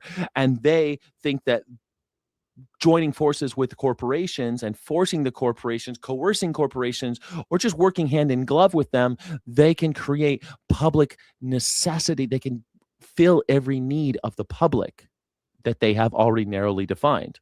And they're going to do it through nationalism, through patriotism, through jingoism, through chauvinism. Now, the Democrats, the Social Democrats, their idea is that, yeah, we also want to prioritize public need over private profit. But we think that international cooperation, that pluralism, that we are all public, we all are the public, that we need to put the power in the hands of the people and not in the hands of the corporations and the state. That the people have to decide what is the public need. They decide. The public decides what the public needs, and through democracy decides how they're going to prioritize that over private profit. You see? It's easy. They're both socialists. But they'll argue, you're not a real socialist. You're not a real socialist. No, you're a socialist. It's all socialism. It's not a hard concept. Social Democrats versus Nazis. Or today, we call it Democratic Socialists versus MAGA. MAGA is a Nazi party. They're just National Socialists. They changed the name. They call it alt-right. They call it Tea Party. They call it MAGA. It changes names. But it's just National Socialism versus Democratic Socialism. Get it? You understand? Okay, now let's continue. It is coming. And it's not just New York. I've heard from like 10 Democrats. It's New York. It's New York. No, it's Colorado, where this Quiros woman might unseat a 15-term incumbent. Hassan Piker says he's going to phone bank for her today. And she's ahead in some of the polling. We'll see what happens tonight. Well, we keep seeing people talk about how Hit that like button if you're not a Nazi. there is this upswing of these far left candidates who are upsetting the establishment Democratic Party. But I think the really big problem is this is becoming the establishment Democratic Party. And you can show Fetterman saying something against it. Where's Barack? Yeah, exactly how MAGA happened, right? That's exactly MAGA took over the Republican Party. Now MAGA is mainstream Republicanism. Republican Party is now, it's been hijacked by the Nazis. And now the Social Democrats will hijack the Democratic Party. It's going to happen more and more. And as they rise, there will be more and more conflicts between the Social Democrats and the National Socialists. Or social nationalists. We should call them social nationalists. Obama. You know, Barack Obama's pastor said things very similar to what she's saying right now. If he came out and said that he renounces this, that might mean something. Until then, you have to understand he's really the effectively the leader of the Democratic Party. They were able to put Biden in, who purported to be moderate and then governed as far left as Barack Obama did. That's who all these candidates are. Abigail Spanberger, the governor of Virginia, claimed to be moderate. She's just as radical as this Quiros individual. So this is what the Democratic Party is becoming. And I think the more people realize that, and unless it's anybody more than Fetterman speaking out against it, you just have to assume it's the entire party. Yeah, and James Carville told me Saturday, look, Hakeem's going to have to deal with this. But Hakeem's not dealing with it. He's embracing it. And then you have Jayapal, who's outright cheerleading for socialism. Watch this, Emily. Socialism is really popular. So he's trying to turn this into communism when he knows that the ideas that social democrats are running on, that progressives are running on, universal health care, universal child care, making sure that people get paid higher wages, those are incredibly popular. Respectfully, that shows a massive ignorance of what. That was Caitlin. That was Caitlin Collins right there next to her, and she wasn't smiling. Yeah. So there's this thing called the Enabling Act, and the Nazis, they were able to, it gave Hitler dictatorial powers. Yeah. And the Social Democrats were the only ones. The SPD leader, Otto Welles, delivered a famous defiant speech defending democracy and the freedom for the vote. Yep. All 94 Social Democrats that were present voted against the bill, the Nazi Enabling Act. Yeah. Yeah, what do you know? Socialism is. And I see this sort of lighthearted, inappropriate affect that totally diminishing what is frankly a fatal existence socialism. And she doesn't know history. Has she not spoken to immigrants of those countries? Do you know history? Capano? That escaped the communist. Emily doesn't know like anything. She's literally wearing a cross, a symbol of the way a certain anarchist dissident was executed as an enemy of the state. Block. Has she not read one page of a history book that outlined the devastation and starvation from socialist countries where it's basically just a power grab? So to laugh and call it popular, higher wages is not socialism. We have starvation here. We've got a very high infant fatality rate here. It's not working. Capitalism is not working, honey pie. Everything that everything that these candidates have been discussing, the ones that know socialism and communism, are deeply terrifying because they actually do know what it is. And they have thrown some type of sedative blanket over the masses, most importantly, and I think most viciously, the youth. So when she talks about popularity, that's referring to these algorithms. It's referring to TikTok. It's referring to the glorification of communism and socialism, democratic socialism online, which has completely swept college campuses thanks to indoctrinating college. It's not that hard. You don't have to be indoctrinated by college professors to look around and be like, holy shit, I ain't got fucking anything. I ain't got shit. And my parents at my age had way more than me. My parents at my age had way more. And I ain't got shit. Something ain't working. I went to college. You have to wake up at some point and realize, okay, I worked more than my parents did. I got more education than my parents did. I have more technology than my parents did, and yet they had so much more than me at my age. I've done everything right. I mean, shit, my father killed a guy.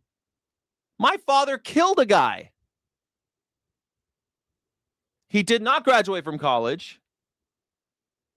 He did not have the help his father was a poor farmer. My grandfather was a farmer who worked as a who moved to California after everything went tits up in Nebraska and worked as a maintenance man at a high school. And he owned a house. My grandfather owned a house in LA.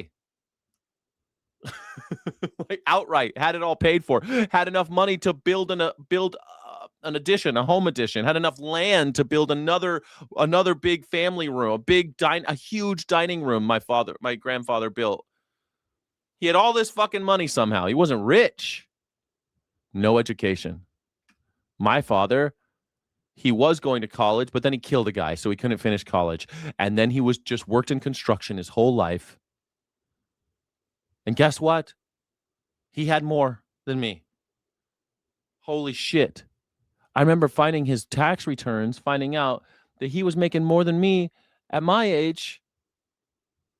He was making more than me at my age in whatever year with doing like adjusting for inflation. He was making like 45-60% more than I was making. And he still was like working class.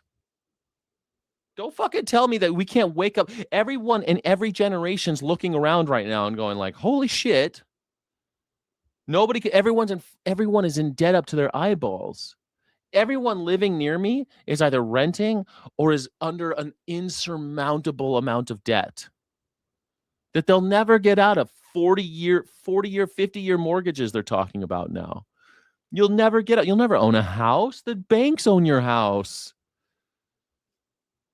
We call home ownership. We say that 50% of Americans own their own homes. That's not true. The banks own your homes. You don't own shit. Let me look it up really fast. What percentages of Americans have their homes paid off? I'm just going to look it up very quickly. What percentages of Americans own homes and have their homes paid off? I should say own their own. Okay. Only about 40% of those who own homes, among those who are homeowners, 40% of them own their homes free and clear with no mortgage. This means only 25% of all American adults are mortgage free. Of American are both homeowners. 25 of American adults. Okay, 25%.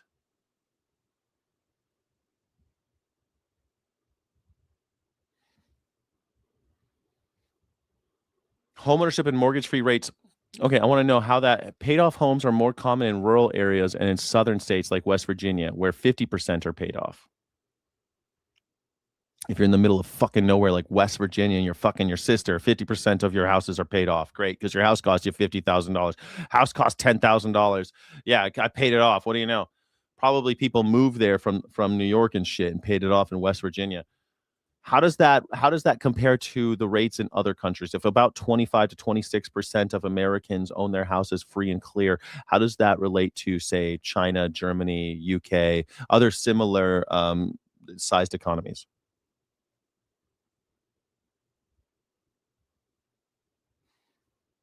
Let's see. Survey says, Google says, okay, in China, 80% of Chinese, the 80% of the China, oh, fuck this, man. Look at this. You want to tell me that we're making it just fine, right? Everything's fine in America. United Kingdom, 36%. United States, 26%. Germany, 25%. Look at this shit. In China, 90 to 96% of the people own their own homes. 80%, no mortgages. In United Kingdom, 65% of them have their own home. They own their own homes. 36% have it paid off. 26% in the United States. It's not hard to realize why socialism is going to help us. Why people are looking at socialism when China has 80%. China 80%. Like you can't argue with this here. If China has 80% of their people have paid off their homes and we're at 26%, and this is, I think, the greatest indicator of wealth. How do you afford to have a beer? How do you afford to have kids if you can't pay off your fucking mortgage, if you can't pay the rent? It doesn't take a brain surgery to figure out why people are talking about this broken system. The system is broken. Freedom. One word for you, freedom. I'll tell you, the Chinese in this case, not in every case, but in this case, the Chinese are more free than we are. At the tune of about 80% freer, or 60% freer than we are, because 80% of them own their houses free and clear. That's freedom in my eyes. It's a type of freedom anyway. Financial freedom. I mean, they're still in a surveillance state, but so are we. We're in a surveillance state now. I mean, we are turning into a surveillance state. And like we hold ourselves in such high esteem compared to China. How are we that different? Are we starting bullshit wars? Yeah, China doesn't do that. Are we infiltrating groups that say bad things about the government? Yeah, so does China. Okay. Are we really sticking it to Muslim people? Yeah, China, they got the Uyghurs. They're doing the same thing. They hate their Muslims. They got Muslims in their country. They put them in slave camps. That's what they do with Muslims over there. And you know that most Americans here, they think the same thing should happen. How are we that different? Because they've got more surveillance? We are building surveillance here. They've got a surveillance tower going up about 15 miles away from my house, saying it's watching the ocean to see if there's any illegal immigrants coming in. Fucking lies. Professors and the like, and that's why kids are coming home and saying, "Mom, I just voted for Mom Donnie. Aren't you so proud of me?" It is horrifying to see the disconnect between reality. Mommy, I voted for Mom Donnie. Aren't you so proud of me? That sounds like a great song. I need to write that song. Mommy, aren't you so proud of me? I voted for Mom Donnie. Of the lived experience of socialism and what it turns into, and these people and these mouthpieces who are pretending it's Candyland. And by the way, Barack Obama has maybe been quiet, but guess who he campaigned with? The one here, Zoran Mamdani. Yep. So I think he has shown his absolute true colors. These guys are in New York City talking shit. Move out, bitches. Move out. Go. You will not be missed in New York, Fox News. Giggling about this. He is grateful about this because the destruction of the party, they don't care, guys. They made the tent so big that this was predictable because remember, to them, blue is blue. Yeah, and we got so caught up talking about Graham Plattner's sex scandals and everything else. Villian Thor says Muslims do not like gays. Well, neither do Christians. All you religious nut jobs hate the gays. That's why all you religious freak jobs hate the gays. I don't know why you guys are obsessed. Look at his policies. Yeah. He's part of this wave. Absolutely. I would note Chevalier previously told CNN, I have grown considerably in the years since her tweets. And I would also remind our audience, it was just last week when she could not clearly tell an editorial board that a murderer should be behind bars. So one wonders when she will grow. She said that we should find out why people are murdering and we should work to prevent crime so that we don't have to have prisons. That's called prison abolition. Learn about it. Read. Prison abolition. It's this easy. Watch how easy this is. Watch how easy it is. What is the position of prison abolitionists when they say something like murder? What's their position here? I don't get how we would have murderers in the street if we abolish prisons. I don't get the position of these prison abolitionists. This is how easy it is. Prison abolitionists do not propose simply unlocking the cell. Look how fucking easy. Look how easy it is to learn stuff in America. Are you ready for it? Are you ready for it, America? Here it is. Look how simple this is. Prison abolitionists do not propose simply unlocking cells and letting everyone walk free. Instead, they advocate for entirely dismantling the prison system and replacing it with restorative justice, community accountability, and social interventions designed to address the root causes of violence before it happens. Oh. How do they want to do that? Well, you're in luck. It says it right here. How do abolitionists approach violent crimes? Abolitionists argue that murder and violence are symptoms of deeper societal failure, such as poverty, untreated mental health crisis, and systemic neglect. They believe that spending on police and prisons is a Band-Aid. They argue that we should instead invest those resources into housing, education, healthcare, economic stability to eliminate the conditions that breed violence. Oh. Huh. So you mean the people over at Fox News like this, like McElhaney, she's lying to me? Weird. And it's as easy as literally talking to your phone and asking what the real position is. Like, wait a second, they want to let no fucking sane person says we should just let all the murderers go, right? That's crazy. Let me ask Google. Is this hard? Like, that's what's so fascinating to me is how fucking stupid everybody still is when you literally have a phone in your pocket at all times where you could just ask all those questions. You can just ask whatever you want. What do you mean? What I don't understand prison abolition. How would that work? Here, this is what the position is. Stupid people. It's so sad to me.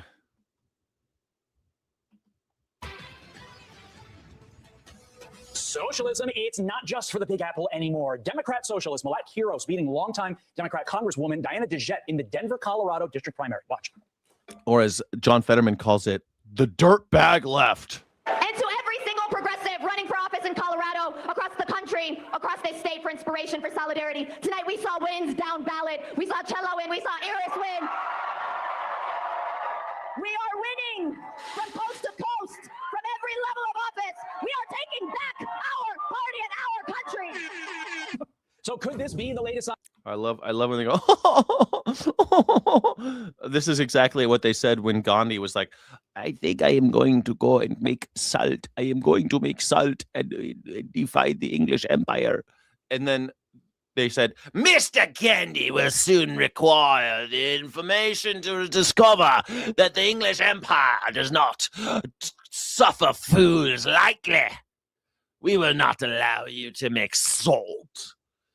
The English Empire does not fold so easily to the likes of Mr. Gandhi.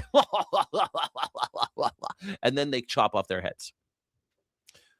And then England loses and runs away from India with its tail between its legs. And the age of empires is over and the age of nation states begins. How's that going, by the way, the age of nation states? Are we all good with it? Is it working? That Democrats are losing their grip on the party. Our next guest has been telling us this was going to happen, that socialists would try and take over the party and then the country. Host of Politics in Perspective, Tom Del Beccaro. Tom, is the socialist spread officially upon us with this result in Colorado?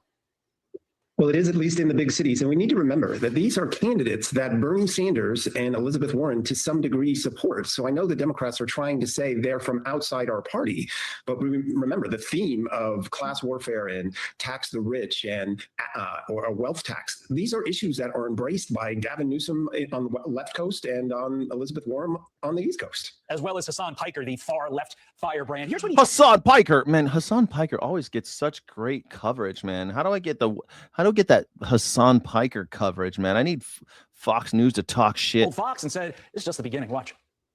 I think progressive politics, left populism, a They politics are that scared. centers the needs of the working class can work in every district, in every state. That's why I kept saying over and over again, it's coming to a city near you. Okay, Tom, but both you and Hassan actually said a key word in your answers. The word was city. Because it's important to note that John Hickenlooper. That is important to note. It's starting from the ground up. It's almost like a grassroots movement. It's very scary to see that it's coming from below. We like to take our orders from above. We like daddy telling us what to do. We can't believe that this stuff is coming from the ground up. I think they call it groundswell. Also in Colorado, but in the Senate, which is the entire state primary, actually fended off his progressive far-left challenger. So what does that tell you Hassan should about call the in, I real wish. potential for this to grow? Is this just a city thing? Have the state said, we're not going to go so far with a senator? What say you? Remember in history that the cities are always more liberal than the countryside, but it starts somewhere. So London was more liberal than the countryside, but the Labour Party grew eventually throughout the country. So this is a coming thing within the Democrats that is spiraling a bit. But I'm not saying it's going to be accepted in Indiana tomorrow, but it is a warning sign for the Democrats today as a party. The country sees it on the horizon. Switching gears to a race involving one of these far left. I'm telling you, it's trouble right here in River City with a capital P, with a capital T that rhymes with P that stands for pool. I'm telling you, that's trouble right here in River City with a capital T that rhymes with D that stands for democracy. I'm telling you, it's trouble right here in River City. Oh, no. The Nazi party is so terrified. Just going to Maine now. A new Fox News poll on the Maine Senate race shows that Susan Collins has a small 3-point advantage over Graham Plattner. But more of Plattner's supporters say they're extremely motivated to vote this November compared to Collins. Tom, you... Collins. I don't know why Susan Collins is still running for office. She has something. She's got this little shaky head thing. How old is Susan Collins? She's 73. Susan Collins is 73, and she was born in Caribou, May. How many terms has Susan Collins served in the Senate? 5 terms. She's been in office for 30 years. She was first elected in 96 and won re-election in 2002, 2008, 2014, 2020. And now she's going to run again at 73 years old after having been in the same job for 30 years. Fuck Susan Collins. I don't care. Look, man, I hate Plattner because of the Nazi tattoo. Maybe you can hold me. You know what? I don't like it. Deal breaker for me. But you know what's a deal breaker even worse? Being 73 and having served in Congress for 30 fucking years. Get the fuck out. Why do we have to deal with the same assholes for 30 years? Get out. Go work something. Go do something else with your lives. You're 73. You have money. Go retire. Have a nice time. Go like play some chess, learn a language, see Paris. Go see Paris. Go to the top of the Empire State Building and look out in New York City. Just look out. Meet the new love of your life. I don't know. Spend time with your grandkids. You're 73. You know how much time left, Susan Collins? You'll be 79. You'll be 79 when you run again. You're going to run again in 2032? What are we doing?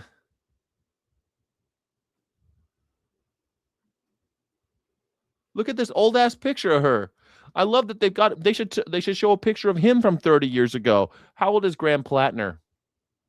How old is Graham Plattner? He's 41. He'd be 11. Maybe they should show a picture of him just to be fair, you know. They're showing a picture of her from 1996. They should show a picture of him from 1996. He'll be 11 years old.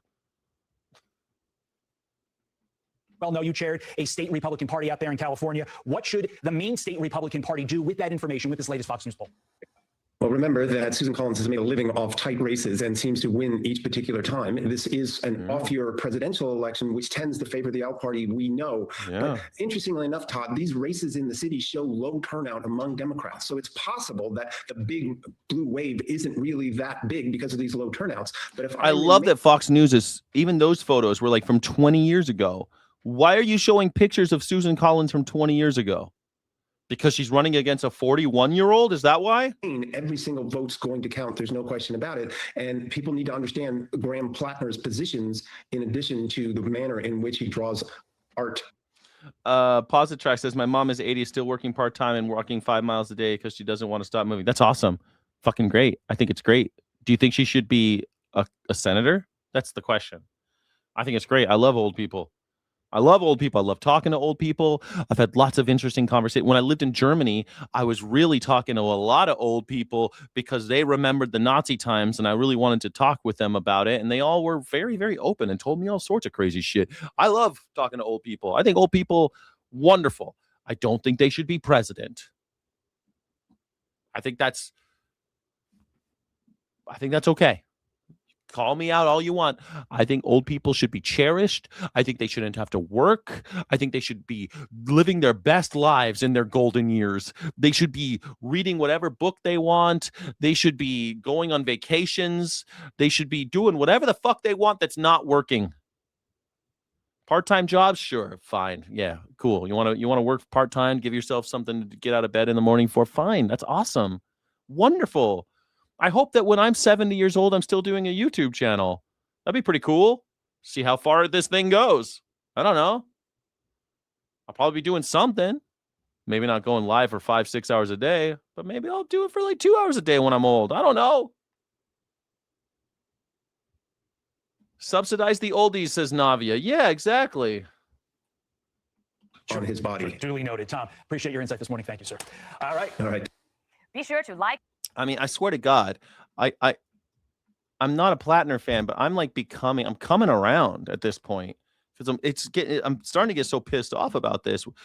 Like, We just had Donald Trump throw a big birthday party for himself with the UFC on the front lawn of the fucking White House for himself, a birthday party. And then he called it America's birthday party because he is America. That's fucking Nazi shit, man. That's Nazi shit. Stop doing Nazi shit. If you stop doing Nazi shit, you wouldn't have all these social democrats fucking coming out of the woodwork. No one would be listening to them. No one would be listening to them if everyone could pay their rent and go on vacation and get a piece of the American pie. But no one has a piece of the American pie because people like Elon Musk and Zuckerberg and Bezos and Donald Trump himself are eating the pie. Tim Cook, all these guys, they ate the pie. You get the crumbs. Americans are going to start standing up at the table and saying, we want our piece of the pie. You took my pie. Good morning. I'm Ali Velshi. You're watching MS Now election coverage. We've got major breaking news coming out of Colorado in the first electoral district. Melat Kiros has defeated the long-term incumbent Diana DeGette in the Colorado's first district, which is the city of Denver, the entire city of Denver. 78% of the vote is in right now, and the Associated Press has been able to project that Melat Kiros has won. Her lead has grown in the last hour over Diana DeGette. Diana DeGette has been a member of the United States House of Representatives since 1996. I thought about moving to Denver. I thought Denver would be a cool place to live before I chose Albuquerque. I'm moving to Albuquerque, if you don't know. And I thought about moving to Denver, though, because Denver's cool. I like Denver a lot, but it's cold. I can't deal with that cold, man. I can't deal with that ice cold. What's cooler than cool? What's cooler than cool? Hey, guys, what's cooler than cool? Was born the following year. Melat Kiros. Tell me in the chat, what's cooler than cool? Jack, but my mom knows she couldn't do politics and way out of touch with the younger generation. That's it, Positrack. So is Donald Trump.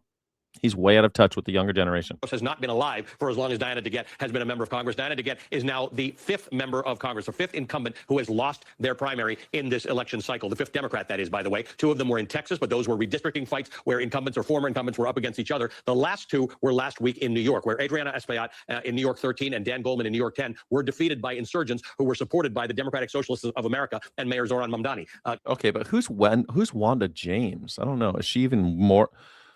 What's the position of Wanda James? What is her political affiliation and outlook? Wanda James is a Democrat. She serves on the University of Colorado Board of Regents.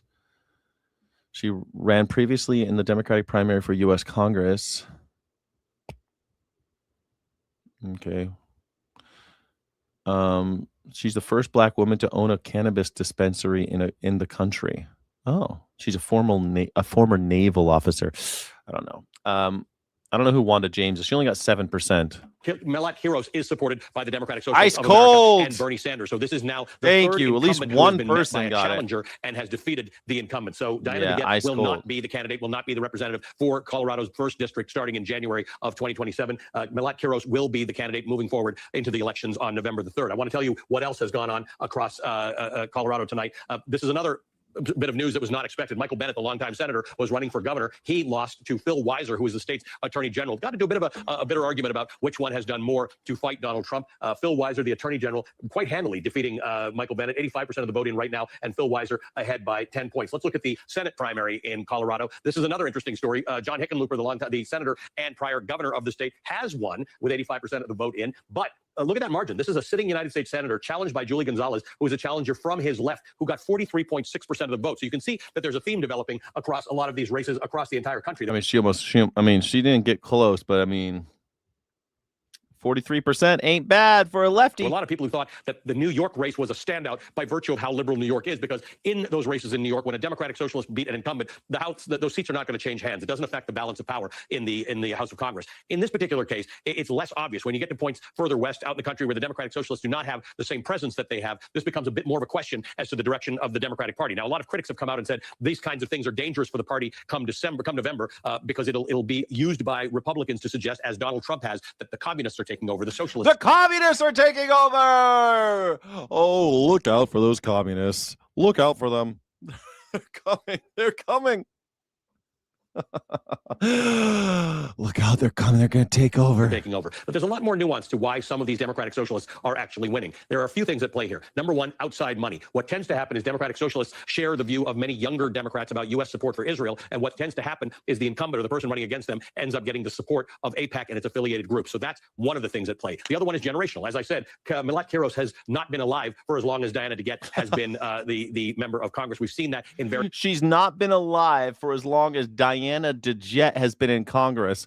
Hold on a second. Hold the phone. How old is Diana DeGette and how long has she been in Congress? Oh, come on. Come on. How old is she?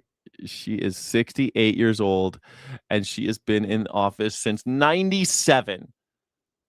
30 years she's been in office. Oh my God. I mean, it's time. It's time. Milat Kiros.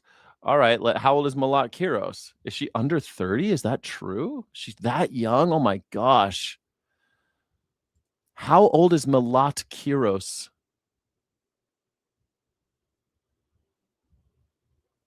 Survey says. Come on. 29. She is younger than than Diana DeGette's whole career, dude. This is what we fucking need. Again, Generation X just gets skipped. But hey, I mean, even the millennials. Well, she's 30. Is she still a millennial? She was born in 1996 or 1997, right? So she's young. She's still a millennial, technically. A millennial, Milat Kiros. Diana DeGette is 68. She is generation. What year was she born? She's born in the 60s, right? She's Generation X. So Diana DeGette is Generation X, and Milat Kiros is millennials. Nice. Various races. We saw it in New York's District 13, where Adriano Espaillat lost to a much younger challenger. We saw it in Texas, where Al Green lost to a much younger challenger. There's also this internal debate about moderate. Oh, no, I'm wrong. I'm totally wrong. She was born in 1957. She's not even she's a baby boomer. Diana DeGette is a baby boomer. Milat Kiros is a millennial. So again, the Gen X got skipped. Generation X always gets skipped. They always said they would, and they are. They said it when I was a kid. They said Generation X is getting skipped, and they were right. They got skipped. Versus progressives. Obviously, those who are members of or supported by Bernie Sanders or Zoran Mamdani or the Democratic Socialists of America are progressives. They're on the left side of the party. Yeah, I was off by 2 years. She's technically 57 or 3 years. I was off by 2 or 3 years. Versus the moderates, although I will say Diana DeGette is not thought of as anything other than a progressive. And then fundamentally, there's this fighters versus folders idea, and that may be a lot of the frustration amongst people in the Democratic Party who feel that some of their leadership and their House-endorsed candidates, remember, every incumbent in the Democratic Party is supported by the Democratic Party by default. That is a position that some Democrats feel the party shouldn't hold. John Fetterman thinks that they're all dirtbag lefties. Want the person who they think is going to fight most for them to be elected. The other thing is the Democratic Socialists of America, as part of the Democratic Party, when they're running as Democrats. Don't forget to subscribe, everybody. Yesterday, I had a lot of people watched the stream yesterday, but 0 new subscribers. What the hell? Come on, guys. Hit that subscribe button. You're going to let Midas Touch get to 7 million? Midas Touch is going to have 7 million subscribers. You're pro-Democrat. You guys just love the Democrats, I think. Everyone who loves Democrats, don't subscribe. If you think the Democrats are kind of like, meh, but you kind of like social Democrats. I don't know. We're getting new. Talk a lot about affordability, which hit that subscribe button if you like independent media. It is the number one concern that people express right now. The dissatisfaction with Donald Trump as president, the dissatisfaction numbers are highest as it comes to his handling of the economy. The economy and affordability were central campaign issues for Donald Trump, upon which he has not delivered. In some part, that's because of the tariffs that he imposed. In large part, it's because of this war with Iran that nobody was particularly looking for, but that increased the price of fertilizer, diesel, and gasoline. So Democratic Socialists do tend to have policies that are very directly related to housing affordability, to subsidies, to child care, sure universal do. health care, funding of health care, higher minimum wages, and those types of very explicit policies, including policies around the climate, that incumbent Democrats, some feel, have not leaned into as heavily as others. In this particular case, though, I will say Diana DeGette has not been a target of people who have not thought she's progressive enough, but Melat Kiros is definitely a lot more progressive. Melat Kiros, by the way, is an immigrant to the United States. She was born in Ethiopia and immigrated to the United States, grew up in the Denver area. But here we have 78% of the vote in, and the Associated Press is able to call her as the victor in that race. I will say that Colorado is one of those interesting places in which the vote is almost all done by mail or in advance. There's very little vote that comes in day of. I did talk about New York, so I just want to remind you of what we were talking. I love how somebody says we aren't a democracy.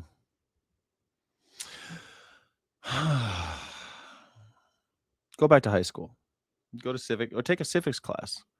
We're what's called a Republican democracy or a democratic republic. That's why they call us the Democrats and the Republicans. But the Democratic Republic, the idea is that it's democracy filtered through the oligarchy. That's the idea. The elite get to filter the will of the people.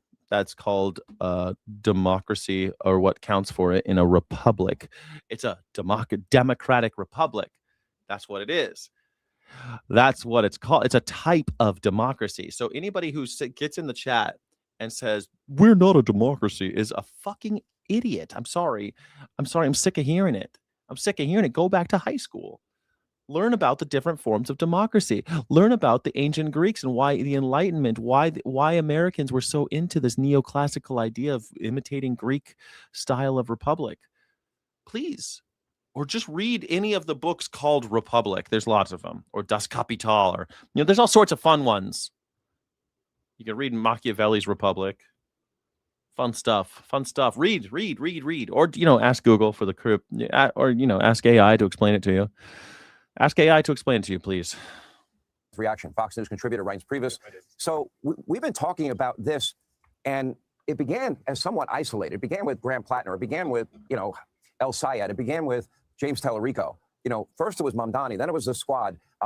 It's like growing and growing, but it's growing and growing in response to the melanoma that is MAGA Nazi movement. The National Socialist movement is growing, and so the social democracy movement is growing. It's normal. The scariest part to me is that mainstream Democrats, if you want to call them that, their silence is deafening here.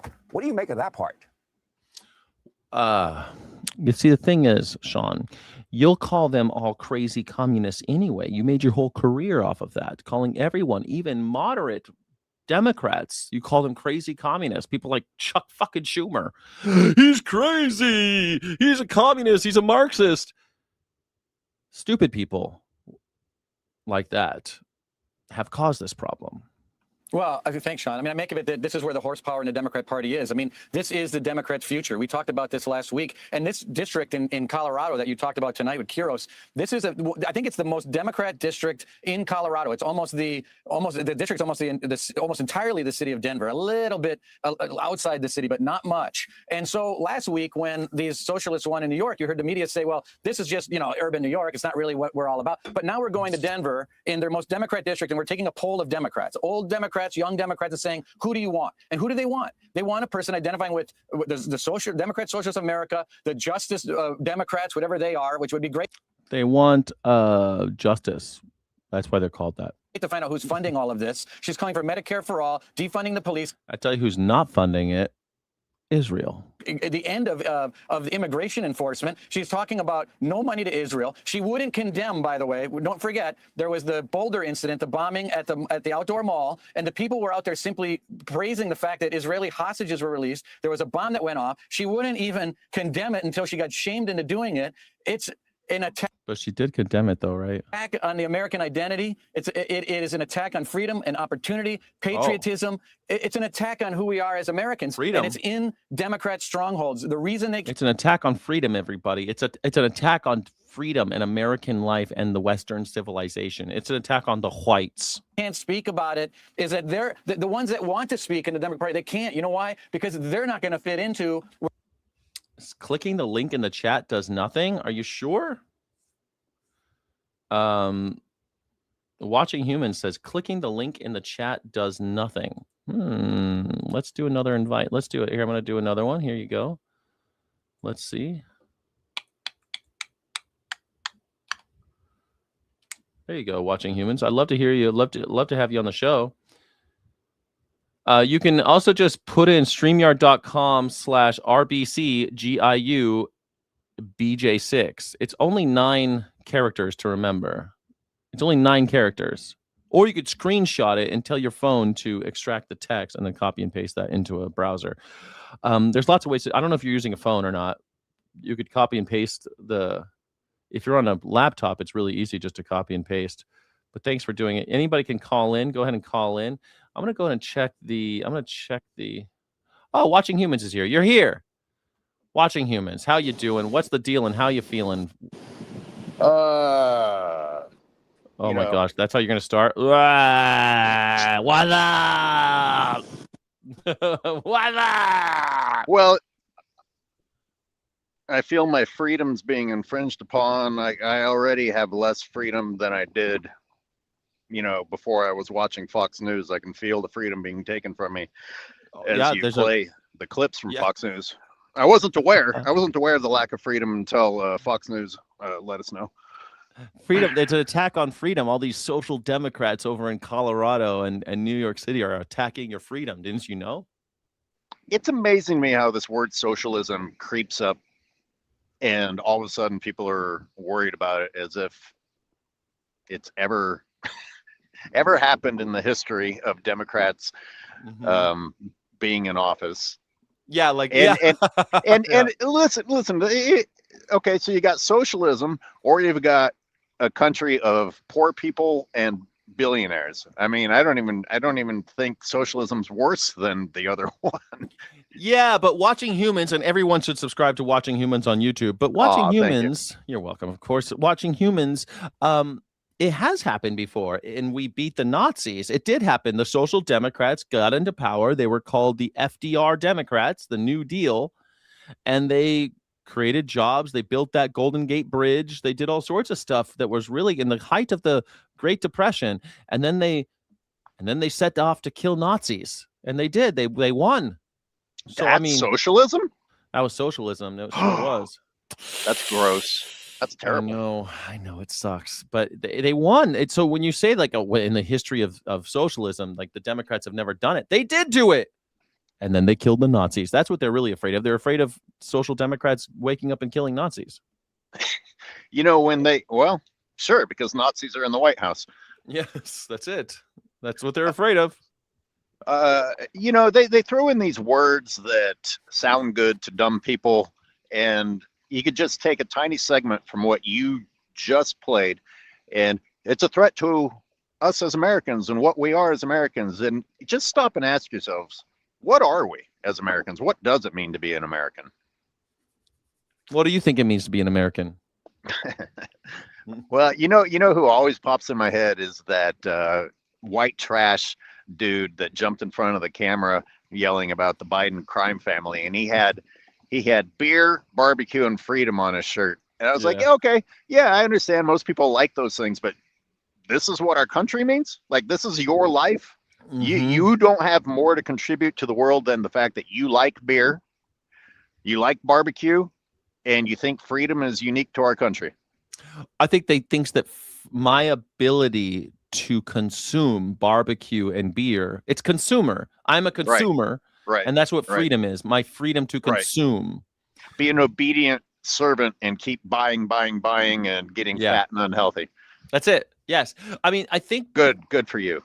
I don't know if you and I ever talked about what you did during the pandemic, but one of the things that became shocking to me, having worked through the pandemic and seeing like what all the businesses did, what McDonald's did during the pandemic, it seemed to me that every time I heard people complaining, it was always about, we can't go shopping, we can't go to the restaurant, we can't go to the bar. And it's always like, is that what your life is? Just consuming?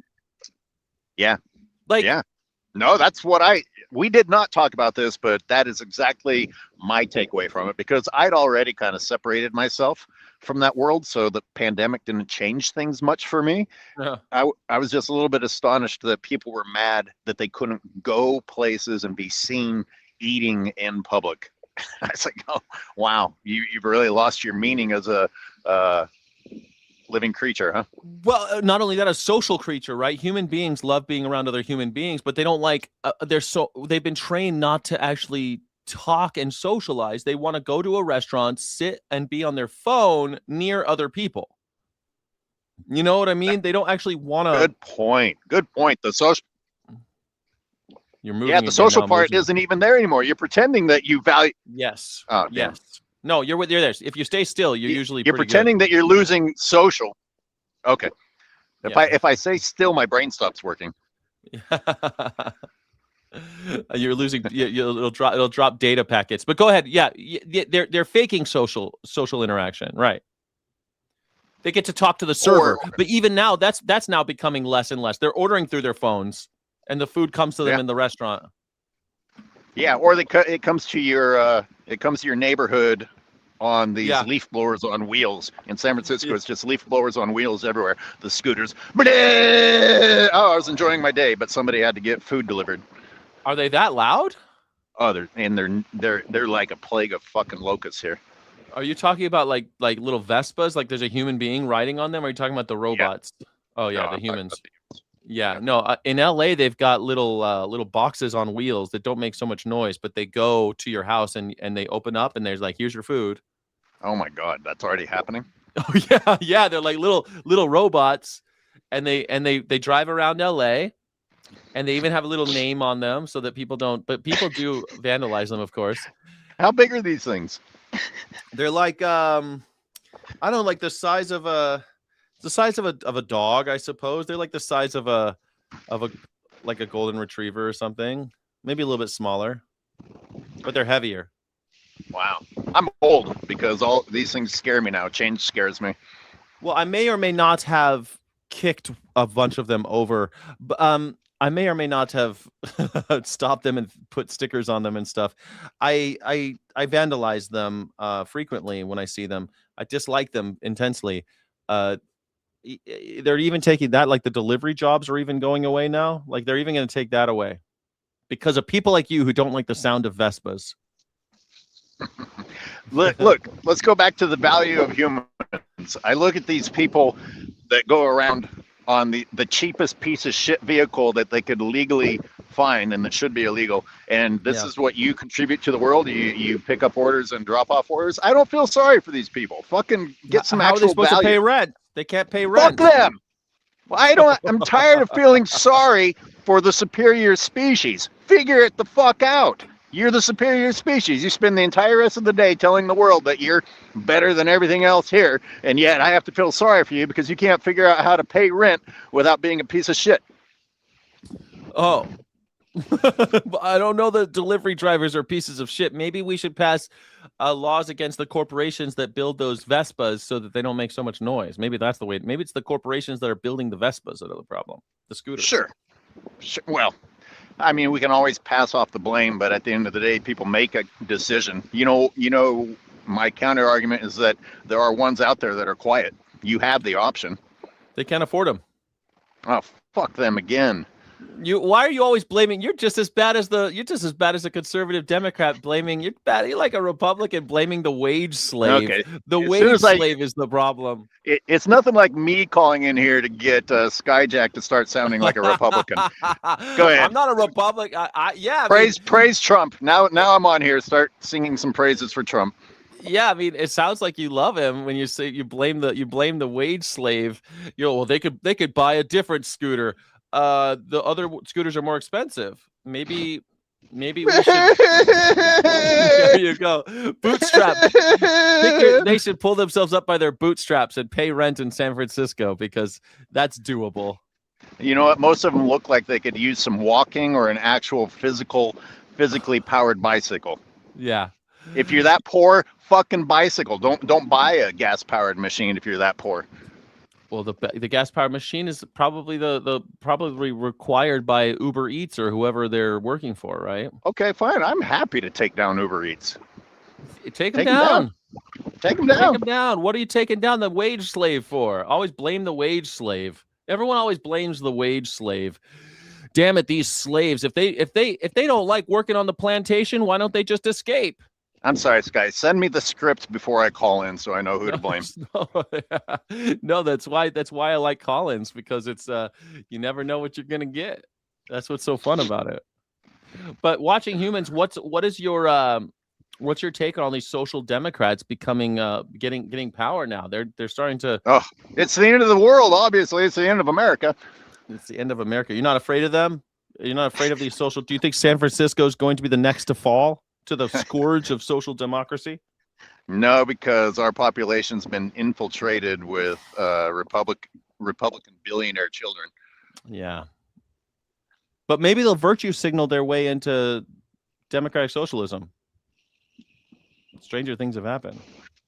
Maybe.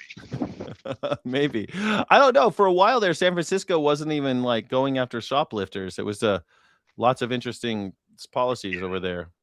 I mean, I don't even know what to say about that. That isn't that a recurring theme in government? It's like whoever is in power fucks up so badly that you're ready for anything and everyone else. I mean, was that part of the plan to have somebody who wouldn't prosecute criminals? I mean, that doesn't make any sense. That's not liberal. That is not woke, people. We don't support that. We don't support that. Do you Republicans really think that we want that?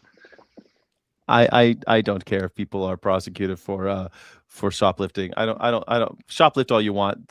It's already built into the pricing anyway. Like they already charge you knowing that a certain percentage is going to be stolen. They've already adjusted their pricing at CVS for that. So go ahead and steal what you want. I don't care. It should be free anyway. Medicine should be free. Condoms should be free. What else do people buy at CVS? What do people buy at CVS? What were they stealing? Shampoo? Shampoo should be free. What do people buy at CVS? What were they stealing? I kept on seeing all these people stealing stuff. What are they stealing? Razor blades for their face to shave? Free. Make that free. That's fine. I don't know if yeah, I mean, I think it's the escalation that's the big problem. When people see that there aren't any consequences, then they take it to the next step and the next step. Yeah, I guess like if I guess so. That's a slippery slope argument. People will steal more if you allow them to shoplift. What will happen next? I don't know. Nothing happened though. People just got upset. People were just upset that people were stealing at CVS. They saw it. It didn't look good. People going into CVS and walking out with anything they wanted. I thought it looked good. I like the idea of just walking in and taking what you want with your good. Get what you want with your good look. Liquor? Nah, they weren't stealing liquor at CVS. Well, they have that locked up. They got that locked up. The liquor's locked up. Liquor and cigarettes are always locked up. You're not allowed. You can't steal that. Trust me and Sky. We tried to steal things and everything that we want is locked up. Every once in a while, beer isn't locked up. Sometimes at CVS, if you go to a CVS that has beer, sometimes that's not locked up. Maybe they were stealing beer. Fine, beer should be free. I'm okay with that too. All right, I gotta go steal some beer. That's your fault, by the way. I'm gonna put that blame on you for. It's my fault that you're stealing beer. Well, you put the idea in my head. It's a mind virus. That's all right. I'm okay with that. Yeah, everybody. I'm just here to tell you, beer should be free. Vegetables should be free. Bread should be free. Wow, your version of socialism sounds pretty good. Yeah, everything should. The necessities of life should be paid for. Do you think that shampoo is a necessity of life? No, I don't use shampoo. Do you think it's a necessity of life? Some people need shampoo. Is the fact that I look as good as I do and don't use shampoo not proof that it's not a necessity? I don't think that you are. One individual. I'm sure you look great. You look great with your hair. I can't see your hair right now, but I'm sure it's wonderful. But just because you don't use shampoo doesn't mean it isn't a necessity. Some people need it. No, you're misusing the word need. You've been taught as a consumer. Can you get a job if your hair's not clean enough? If you got nappy ass oily hair? Some people got really oily scalps and stuff. Well, I use the ocean and my hair looks really good after the ocean. Okay. That's free. Not everyone has access to the ocean. I guess I don't know. If you think you need shampoo, grab it. I don't know what you want, man. Okay, I'm with you though. It's consumerism though. If I take your position, then I would say, hey, if everyone got shampoo for free, then they wouldn't advertise it so much, and fewer people would say, fuck it, I don't need shampoo. I think deodorant is a really big scam.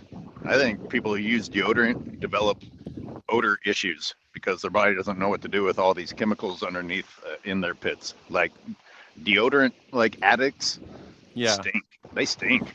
They do. It's usually because they're eating really poorly. Since I haven't used deodorant for like 20 something years. Okay, and, didn't you at one point in time in your life think that was a need? I guess I liked girls, and I thought that was necessary to get them, and so Right. I guess I thought that was a need. But I also think that when you eat shit, like before I was vegan, I think when you eat shit, you smell like shit. You ever know people that eat a lot of barbecue or something, and then you get close to them and you're like, holy shit, like it's coming out of your pores. You smell like garbage. You smell like fucking. You smell like rot. I've known so many. The absolute worst days in the bathroom came after heavy drinking and meat eating. Yeah, for sure. Yeah. And fast food. And I think that people who eat a lot of fast food and a lot of garbage and like a lot of animals and stuff, they smell like shit. So, like actual shit. Like they smell like shit. Like they smell like actual shit and like feces. I'm not saying like metaphorically they smell like shit. They smell like fecal material.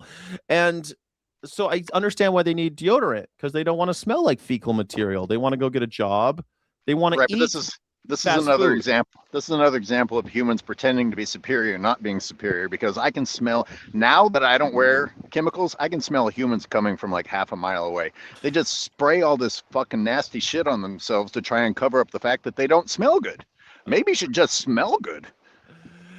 I'm with you, man. I'm with you. I don't use that type of stuff. I understand if you're going out on a nice night on the town and you want to like wear it as like a fashion accessory. Like I understand when women want to wear a little perfume as a fashion accessory or something. I get it. But this necessity of wearing a deodorant in order to cover up your own stench because you eat like a fucking garbage disposal, I think that is necessary. But isn't that like a root cause thing? We need to get to the root cause of why do Americans smell like fecal material? Yes, and let me give you an example from nature that I find fascinating. Nature doesn't stink. Like you walk through a forest and it's full of animals. You'd think it would smell like fecal material because it's not like they don't shit. Yeah, and they're shitting all over the place. Now let me weird people out. In order to prove this, I stoop down and I smell different animals' droppings. And guess what? It doesn't stink. Like, that should make you think, wait a minute, why doesn't shit stink in nature? And why does ours smell incredibly bad? I know, again, within a mile, if I'm coming to one of those portable outhouses that they provided for human convenience.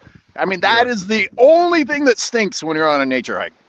Yeah, you're right. Is the porta johnies? Yeah, it's so funny you say that.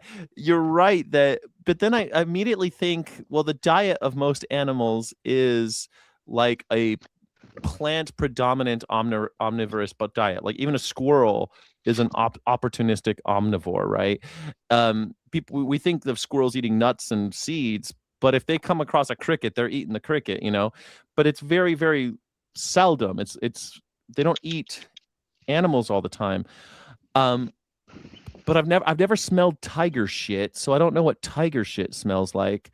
Okay, but I have so we're very limited on our carnivores, but I have smelled coyote shit. And oh yeah, so have I. But they're omnivores though too. They right. usually I find berries. I find berries and shit seeds quite often. Yeah. Well, on hikes you see scat from coyotes all the time, and there's always berries and undigested seeds and stuff in it. Yeah. Even raccoon shit. You see raccoon shit on if you go hiking, and it's usually got a bunch of seeds and berries in there too. And they eat everything. They're like true omnivores, right? They'll do anything. I guess bird shit smells pretty bad, but they're small. They don't shit so much. But like if you see a bird shit does smell bad. That's pretty gross. Like anybody who's ever been shit on by a pigeon knows that stuff doesn't smell good. But they're eating garbage. Like I was gonna say, we could probably break that down into the shit of different birds, like an urban bird that has learned how to live off of human trash. Yeah, I bet you that one's shit stinks worse.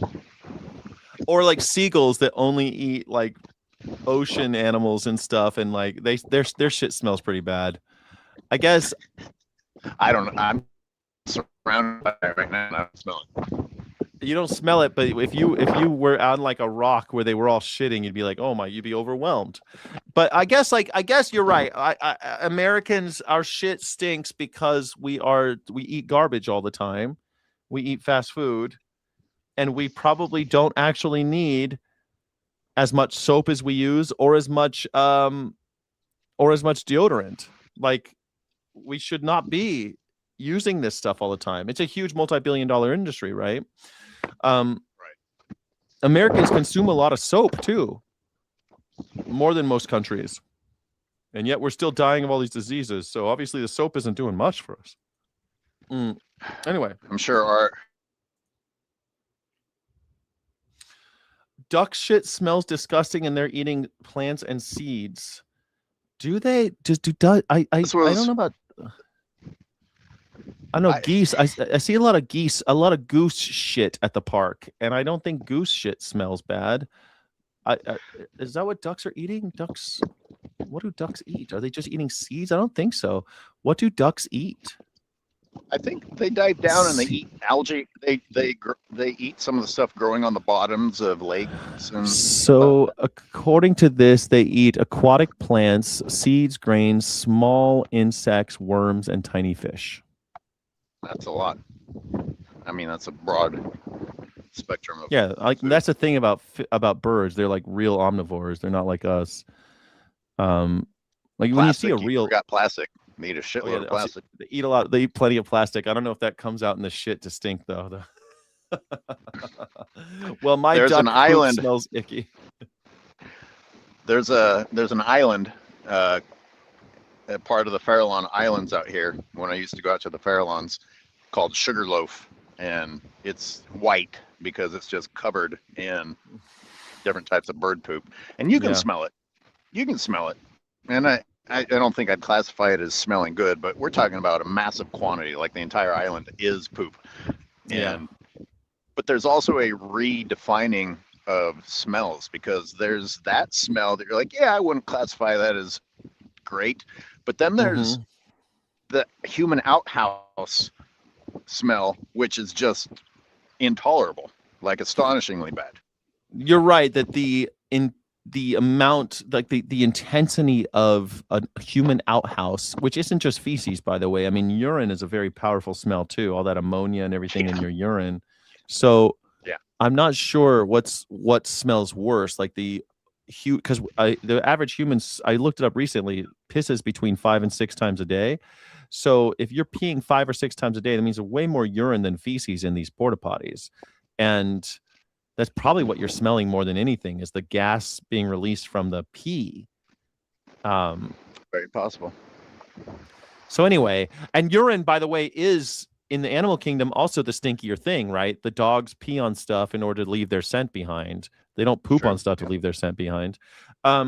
Which I guess like birds, that might explain birds though too, because birds don't have a pee-pee. They have a cloaca, and their poop and pee come out at the same time. So maybe this is why. Maybe we've just now discovered why bird poop stinks. And it's not about their diet. It's about the mixture of urine within their poops. There you go. I just discovered that's why it's runny. Okay, we got it. We answered the question. Thank you everybody for being here and knowing and now learning about why birds poop smells bad. And with that, I will say goodbye. Thank you so much, everybody, to subscribe to Watching Humans. Thank you, Skylar, Tom. Thank you so much. I hope you have a wonderful, wonderful day. You too. Good luck with your move. Oh, yeah, it's coming up. 26 days I have to move. Okay. Bye. So fun. The house inspector is coming today. Oh, man, my home inspection is today for my move. I'm selling my house and I'm moving. I'm a climate refugee. I'm moving to New Mexico, so that I can weather out the storm of climate change. That's my new line. Yes, Frankie Berry blows your mind. Yeah, I think it's because pee and poop come out the same hole with birds. I think that's why. I think that's a good reason. Let's see a little bit more where the about movement in their party really is. That's why they can't talk. All right, let's go back to New York and the 3 people that were endorsed by Mamdani.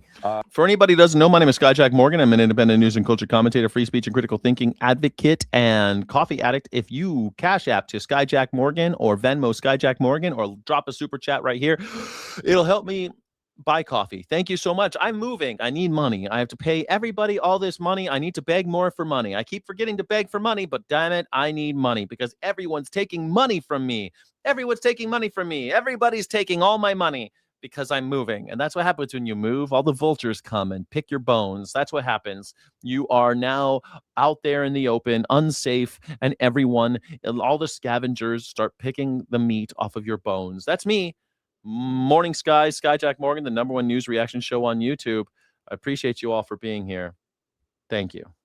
Super chats, please. You have this one woman, or Venmo, Skyjack Morgan, or Cash App Patel, Skyjack Morgan.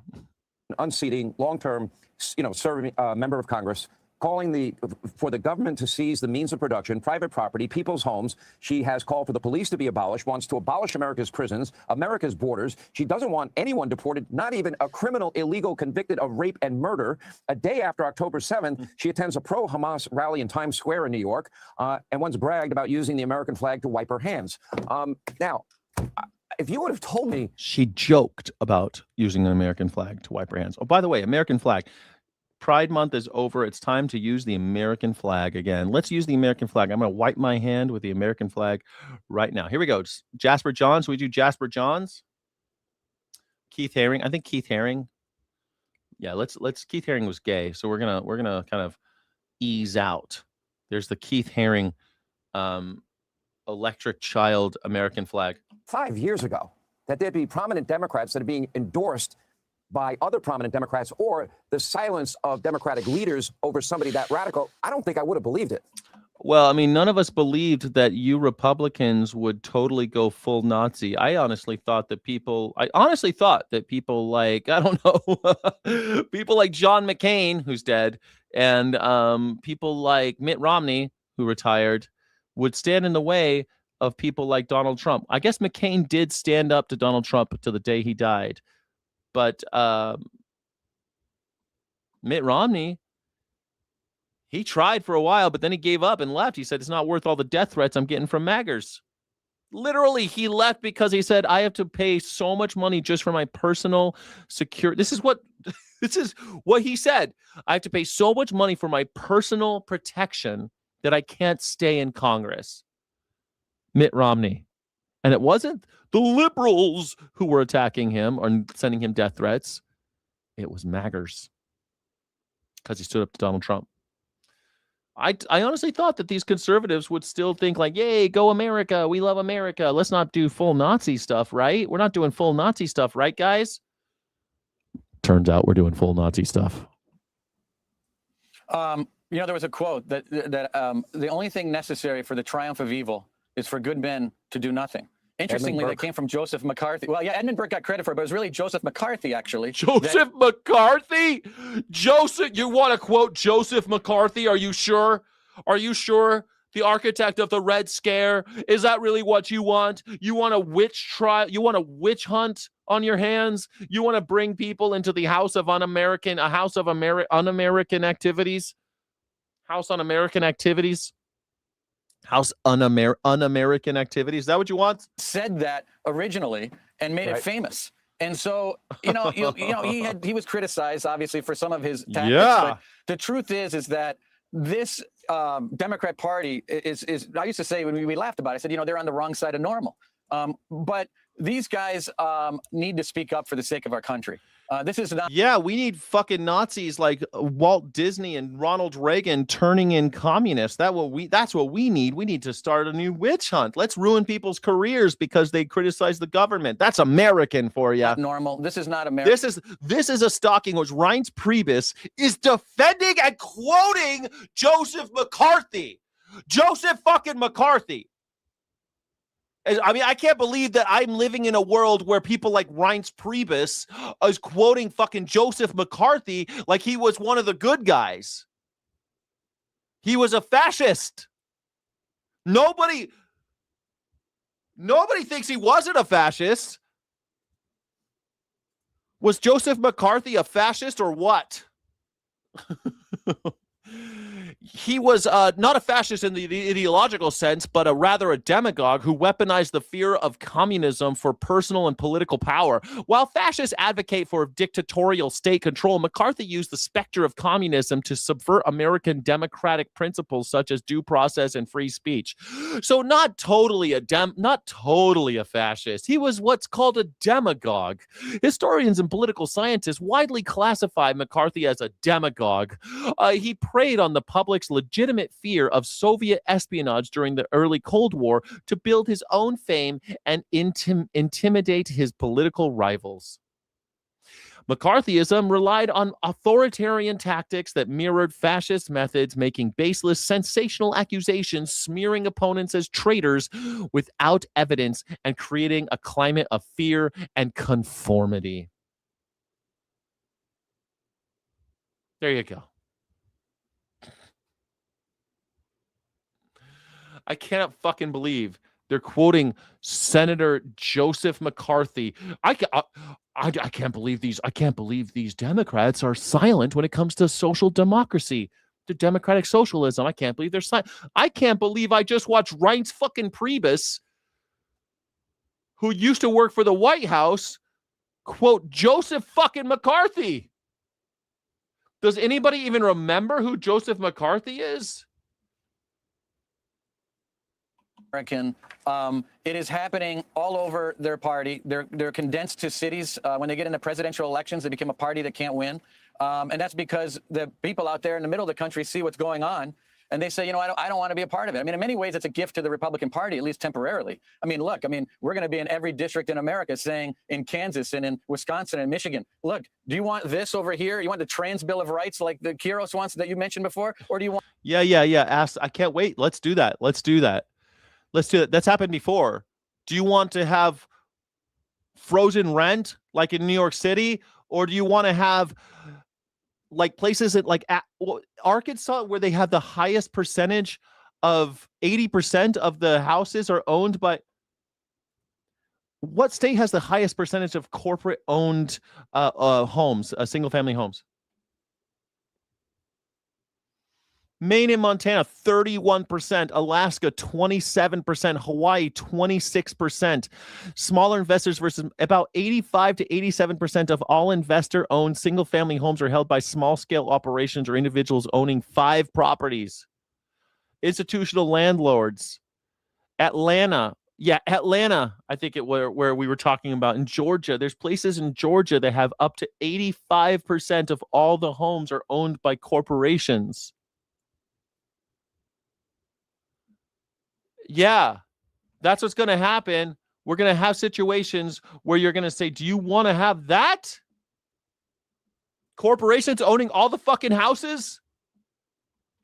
You want families at the kitchen table talking about the values of our country, right? So from a political standpoint... Is that a value of our country, Reince Priebus, that corporations should own all the fucking housing and then no one can afford a pot to piss in? Hey, it's great for the Republic, but you know, it's horrible. What's happening in our country. And the Democrats are reduced to 3 things. They improved in only 3 places in 2024 over 2020. They've improved with unreligious people, they improved with rich people, and they improved with people with advanced college degrees. All the while, Donald Trump is delivering now where we hit almost a low in gas. Consumer confidence is up in June. What the hell? We did not hit a low in gas. We know we have not. That's a lie. Consumer confidence is not up. Unemployment is very low. Layoffs are... Unemployment is low because everyone's fucking poor. So yes, unemployment's low. That's true. It's at like a 3 or 4%. I think it's at 4% right now. What is the unemployment number right now? 4.3%. Not that low. Not that low. 4.3%.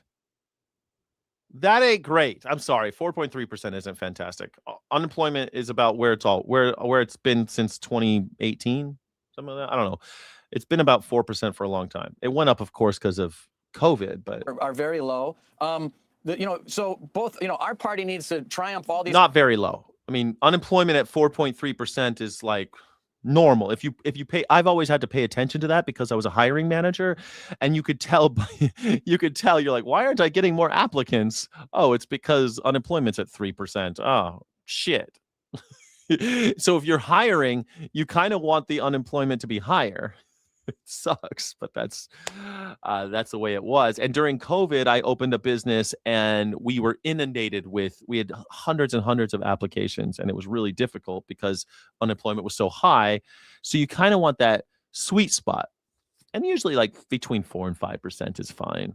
Successes, but the Democrat Party and their leadership they need to say, look, this is not good for America.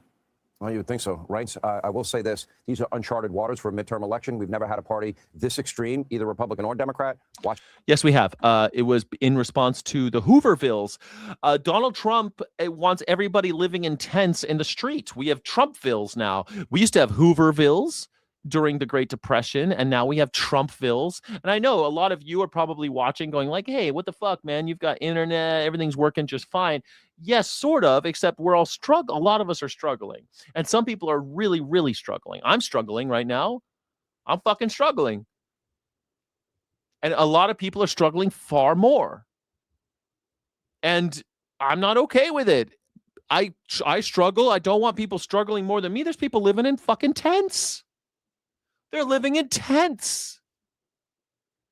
And I see on Fox News, they begrudge the city of Los Angeles building pod homes. That's what we're doing all over the world. Have you guys seen this movie called Welcome Table? It's on HBO right now. It's a documentary about climate refugees. It's such a good, I loved it. The ending's a little, I loved it though. I always hate the endings of documentaries because it's kind of like, well, what should we do? And there's like, no, like the ends of documentaries, you're always like, thank you for showing me the problem. What's the answer? What should we do? Well, that's up to you to decide. Fuck you. Why'd you make this movie? But anyway, great film. I really liked it. It's called Welcome Table or The Welcome Table. It's really good. I liked it a lot. And they're showing around the world, they're building pod hotels, pod villages for people who can't live they're living in tents. And a lot of these pod villages were built for people who were already disenfranchised, already dehomed. And now those people are being displaced because the people who have had homes and had their climate ruin their homes, they're moving into the pod spots. And the people who were slated to go into the pod spots are being kept in the street in fucking tents. Trumpvilles. Now we have Trumpvilles. Bunch of people living in fucking tents. Blame the governor. Sure, blame the mayors if you want. But at the end of the day, it's the federal government who's screwing you by allowing corporations to run roughshod over you and your fucking parents' corpses. Watching this unfold is going to be fascinating. Ryan's fucking free business. Tell me a joke. Make me laugh, Gutfeld. You can always make me laugh. Greg Gutfeld, the funniest man in late night television. Thank you.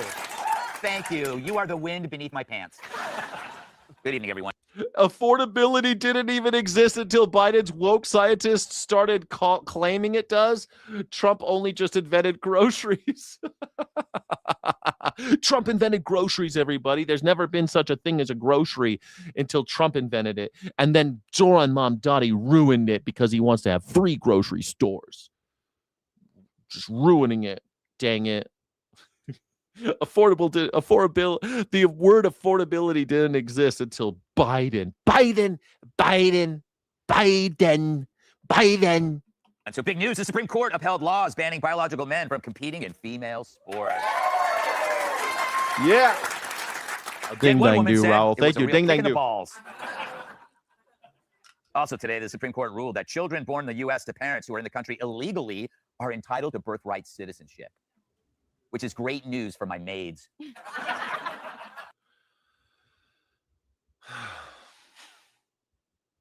Why are they all... They're all Asians, right? Anyway, it's not that illegal. First of all, what the fuck is an illegal? It's not that they're illegals. It's that everybody who's born here has birthright citizenship. That's the fundamental truth of Americanism. Why do you hate America? Why do you hate America? That's my question. I think I need a new poll in here. 85% of you guys said no when it came to the question. Where is it? Did I just delete it? All right. You said no when we should not bring McCarthyism back. Hold on a second. So wait a second. Birthright citizenship. Should we have it? Is if you hate birthright citizenship, you hate America? Question mark. Yes, you fucking hate America if you hate birthright citizenship. That's one of the fundamental things that this country was based on as a product of colonialism. But still. Thank God you put the black bar over their eyes. Don't want them suing me. In a recent interview, former President Barack Obama pointed out that two things can be true, like how George Washington was a great leader, but also owned slaves. It's also like how he can love Michelle, but also hate waking up every morning next to her. Not really a joke. No one really laughed. A New Jersey public school recalled its yearbooks after a picture of Hitler as an infant was found among the student baby pictures. Frankly, I'm not sure how this one got past the editing room. All right, that's kind of funny. Somebody snuck a Hitler baby picture into the New Jersey high school yearbook. And look at little baby Hitler. He's so cute. How could you kill a little baby like that? I wouldn't go back in time. He looks like Charlie Chaplin. According to a report, a prominent... Charlie Chaplin was a child molester who I think she was 13, his cousin. AI chatbot has been telling its users that J.D. Vance has rabies. Sounds ridiculous, but not when you consider it happened right after he appeared on a particular show. All right, that's 2 for 2. That's two jokes now. You got me going. Greg Gutfield's telling funnies today. Put some applause on that one. To mark the opening of New York City's... Because you actually made something funny happen. That was public pools, Mayor Mamdani jumped in while wearing a suit. But they had to close the pool afterwards since the filter was jammed with 3 pounds of eyebrow hair. Oh, that's a little kind of... That's oddly racist or something. I don't know. Does that feel racist to you? The eyebrow does. Hey guys in the chat, just let me know. I'm not going to do a poll. Does that sound a little racist? Saying that 3 pounds of eyebrow hair seems a little. I don't know. Is that racist? It sounds racist. I don't know if it is racist. I mean, the guy doesn't have that thick of eyebrows. His eyebrows aren't even that thick. Does he even have a unibrow? Maybe he's got a unibrow. Maybe he shaves that centerpiece. I don't know. I mean, everyone's got to do their own thing. Not everyone's blessed with a giant forehead like mine. Actually, he's got a big forehead too. Big forehead crew. 5-head crew. 5-head crew. Got the 5-head crew. I think John Mamdani's got a similar head as, but I got, my eyebrows are just, these are just them. Sometimes I got to trim mine too because I'm getting old and sometimes they get kind of long. I mean, sometimes if I push it up, you could see that like my eyebrows are like, they're pretty long. I don't know. I don't pluck them though. I just use a scissor sometimes. Is it racist or what? Yeah, it's racist, says Jen Batch. It seems a little racist, right? No, he said no. Positrack says no shit. Hey, but if it was the norm at the time, Trump made Democrats his bitch. You commies are so hated. Communists, it's literally the opening line of the Communist Manifesto is that morons will always call anyone they hate communist. I mean, it's called the specter of communism. The specter. The Great American State Fair has themed booths for almost every state, like Nevada's Las Vegas booth, Texas's Alamo booth, and California's Uncontrolled Fire booth.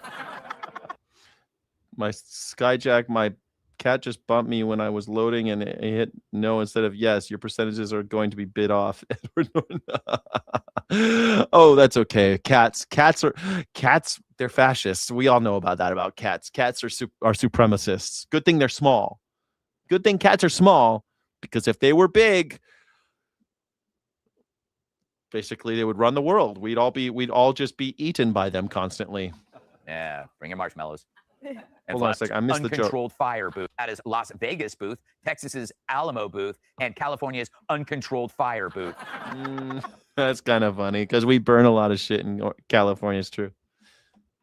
Yeah, bring your marshmallows. And finally, according to scientists, plants contain a hidden switch that tells them when to make wood. Many life forms, of course, make wood automatically.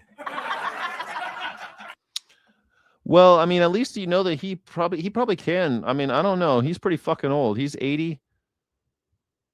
He's 80 years old. Bill Clinton. I think he probably. Do you think Bill Clinton can still get it up? Should we do another poll? We should do another poll. Can Bill Clinton still get an erection? No, that's a gross. I don't want to do that. Is it gross? That's too gross. Is it racist? It doesn't seem racist. That doesn't seem racist. Ageist? Is it ageist? At 80 years old, can you still get your epic fury up? My epic fury, I hope it still works when I'm. Actually, I kind of hope. I don't know. That's a double-edged sword. Do you really want it working when you're 80, or do you just wish that you can just like, nah, I don't want to think about that anymore? I don't know if I still want to have that drive anymore. You know, at 80, do I still want to have that drive? I don't know. I don't know. I don't know. Do we have any 80-year-olds in the house? Are there any 80-year-olds in the house? Oh, the blue pill, the blue chew. Maybe though, like you could take a pill and you could turn it on, I suppose. But why? I guess because you just want to feel good. Watch some porn or something. I guess maybe if Hillary's feeling it, I guess. I don't know. That must be so weird when you're 80 and the drive just kind of like because you kind of run out of testosterone. You're kind of running out. I don't know. I guess, I mean, what's his face? De Niro and Al Pacino, they both had kids in their late 70s, early 80s. Do you really want to do that? I don't want to have babies when I'm 80. You won't even get to know them. They'll be like 5 when you're dead. You'll be 5 and they die. I don't know. You're half 80, Sayard. Do you want to have an erection when you're 80? I don't know.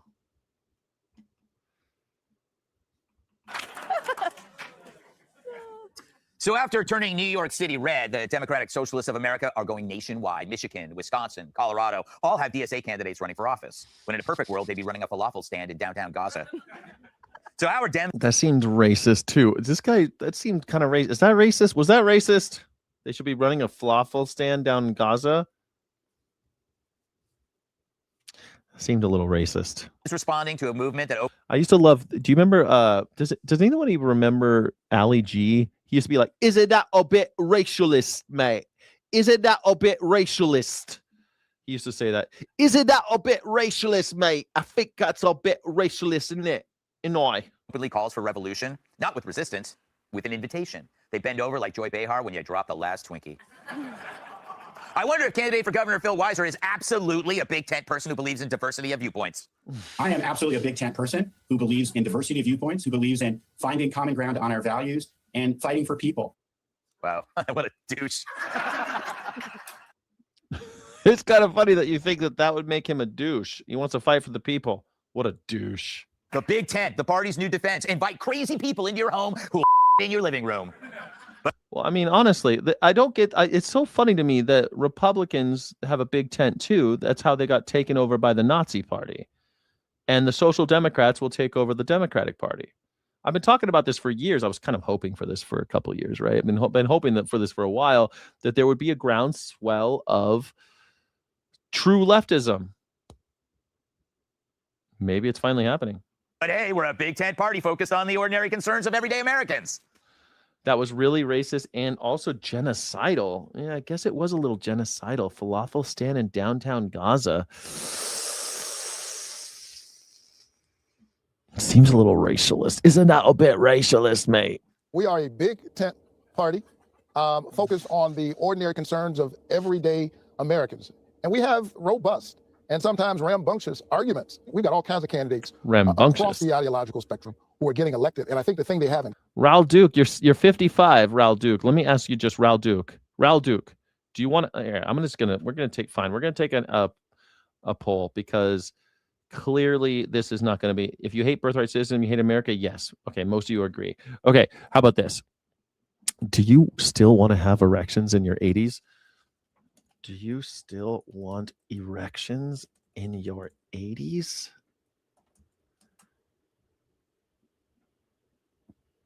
I guess the question is, do you still want to have a sex drive in your 80s? I kind of when I'm in my 80s, I kind of want to be like, man, I've had my heart broken so many times by these women, These women have really run me ragged. These women have put me through the ringer, these women. And really by that, I mean, I put myself through the ringer by chasing women around. I put myself through that ringer, right? I can't really blame the women, but of course I will blame the women. Oh, these women have really put me through the ringer. They've broken my heart so many times. Oh, dang it, these women. I think I just want to do crossword puzzles and read from now on. When I'm in my 80s, I think I'll just read. I just want to read. Just want to go to the park, feed the fucking ducks, do whatever old people, that old people shit, that old people life sounds pretty good. Especially, like feeding the ducks and stuff. I don't know. Let's see what you guys say. I put in the common is that they're finding ways to center the concerns of ordinary people. Everyday Americans? Is that what we're calling people pursuing the end of everyday Americans?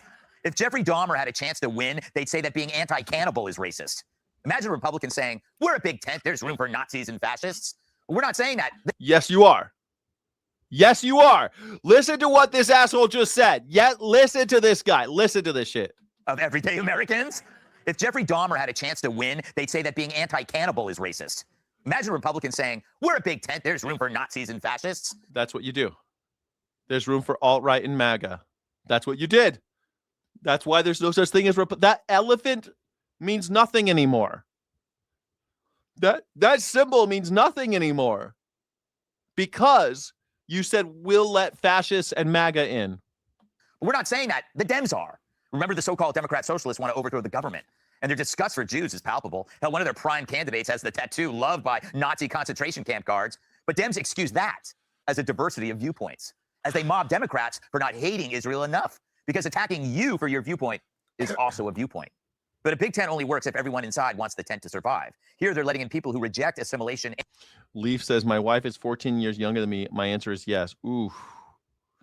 I guess the age gap could really do it, but maybe when that means that she's 66 and you're 80. At 66, maybe she's not going to be so into it, man. At 66, maybe she's all dried up. She don't want that shit either. What if she at 66 and you're 80? Maybe you don't maybe you don't want them anymore. You don't need the erections anymore. And cooperation, two things necessary for survival. According to the DSA's platform, they want to abolish the presidency, electoral college, Senate, police, prisons, and private industries. Love it. Love all those. I love all those things. Let's go, Democratic Socialists of America. Basically everything. It's like the guy from the gas company coming over saying he'll fix that leak as he lights up a stogie. Democrat socialism enters the Democrat Party the way an invader enters a home. They show up dressed like someone they're not. A FedEx guy, a cop, a Kenyan who says he's from Hawaii. That's why they call themselves Democrat Socialists and not just socialists. Remember, these rats... No, they call themselves Democratic Socialists because they used to be called Social Democrats and Nazis killed them all, just like you're talking about. You're talking about killing them. Let's not split hairs here. Greg Gutfeld is suggesting that we should go kill all of the socialists, even though he himself is a socialist. He is a national socialist and he hates the Social Democrats. With the language first in order to screw you later. It's that first word that gets them through the door. Like when I tell security at Kudlow's parties that the password is ticklish. It's no different than open borders or trans and women's sports. Agree to it and it destroys the place that you're compromising. You allow a destructive element into your environment and you watch it affect everyone else there. And when the Dems invite people openly advocating on behalf... Or like allowing MAGA to fester like a open wound. Republicans could have prevented this by keeping the MAGA out, but you didn't. You embraced the Nazi. When Republicans went Nazi, you let them in and you let them destroy your party. Tolerance will also kill the Democrats, by the way. Of terrorists, they will call it tolerance. But tolerance is irrelevant. Groups and organizations are defined by what they don't tolerate. You don't have dudes in girls' sports. The Girl Scouts wouldn't let in Jeffrey Epstein. Mr. Olympia won't give a trophy to Chris Christie. And even Spirit Air wouldn't let Stevie Wonder be a pilot. The Dems took standards and rules and defined them as bigoted. So that today, even objecting to letting in the wolf at your door is hateful. But the moment you welcome people whose goal is to destroy the thing you built, you become an accessory to the crime. In this case, the murder of a once great form of government called democracy. The only thing you find under a big tent is a circus, which is exactly what the Democrat Party has become. Period. Let's welcome tonight's guest. She's still finishing her point from last week's show. Outnumbered co-host Emily Campagno. Emily Campagno. It's just like this show is so interesting to me. They just have all of the rejects from the rest of Fox News come on the show. I wish I could have a show like this, a bunch of assholes sitting around talking shit about the government. I love that. I want to do that. How do I get a show like that going? I need to have a show like that. I need to get some guests that want to talk about politics with me. You know, why do all of Gutfeld's jokes, dumb jokes, need a picture to the punchline? Because he sucks. He's not a real comedian. He's an insult comic. And he's only funny when he's insulting people. And he insults the same people over and over again, so it's not very funny. You may recognize him from eating Thanksgiving dinner at Denny's. Actor, writer, comedian Jamie Lissa. It's always just the same people, which I think is fine because you get like that kind of sitcom, you know, you get the same people that you like. They rotate a little bit, but they're built mostly the same guys. I love that vibe. I wish I could have a show like that. I don't know anybody. I need to meet some people. Maybe in Albuquerque, I'll meet some politically minded people that want to hang out and talk to me. Maybe they will. Maybe. I'm not sure. Maybe. I can't tell. Anyway, no more Gutfeld. That's it. Elisa Avilia Xavier is one of several far-left candidates who have shocked the Democratic establishment this current political cycle. Their success raising questions about the future of the party as they say, that their movement continues to grow. Solidarity is the force that we need to vanquish Trump's fascism, to abolish ICE, to stand up to the billionaires who are rigging our economy. Can a Democratic Socialist get elected president? I think a Democratic Socialist can get elected anywhere across this country for any position. We want to demonstrate that this is not some fluke. This is about an entire movement of working class people who know that we can demand so much more. Now, John Fetterman, Democratic Senator from Pennsylvania. Sir, good to have you back and good morning to you. I want to motor through a couple of topics, and this is the first one. You said the other day that there's a significant part of our party that's being taken over with these extreme views. Now, others are saying it's just a few here and a few there. You said significant. Explain that.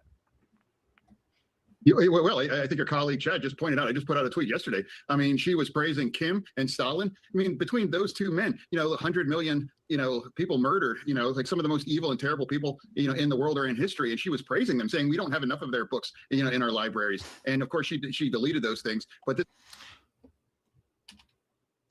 I think she's such a lovely woman. I think she's great. I want to meet her. Million, people murdered, like some of the most evil and terrible people, in the world or in history. Kim, is he talking about, hold on a second. Is he talking about Kim Jong-un? Because didn't Donald Trump say he loves that person? I want to motor through a couple of topics, and this is the first one. You said the other day that there's a significant part of our party that's being taken over with these extreme views. Now, others are saying it's just a few here and a few there. You said significant. Explain that.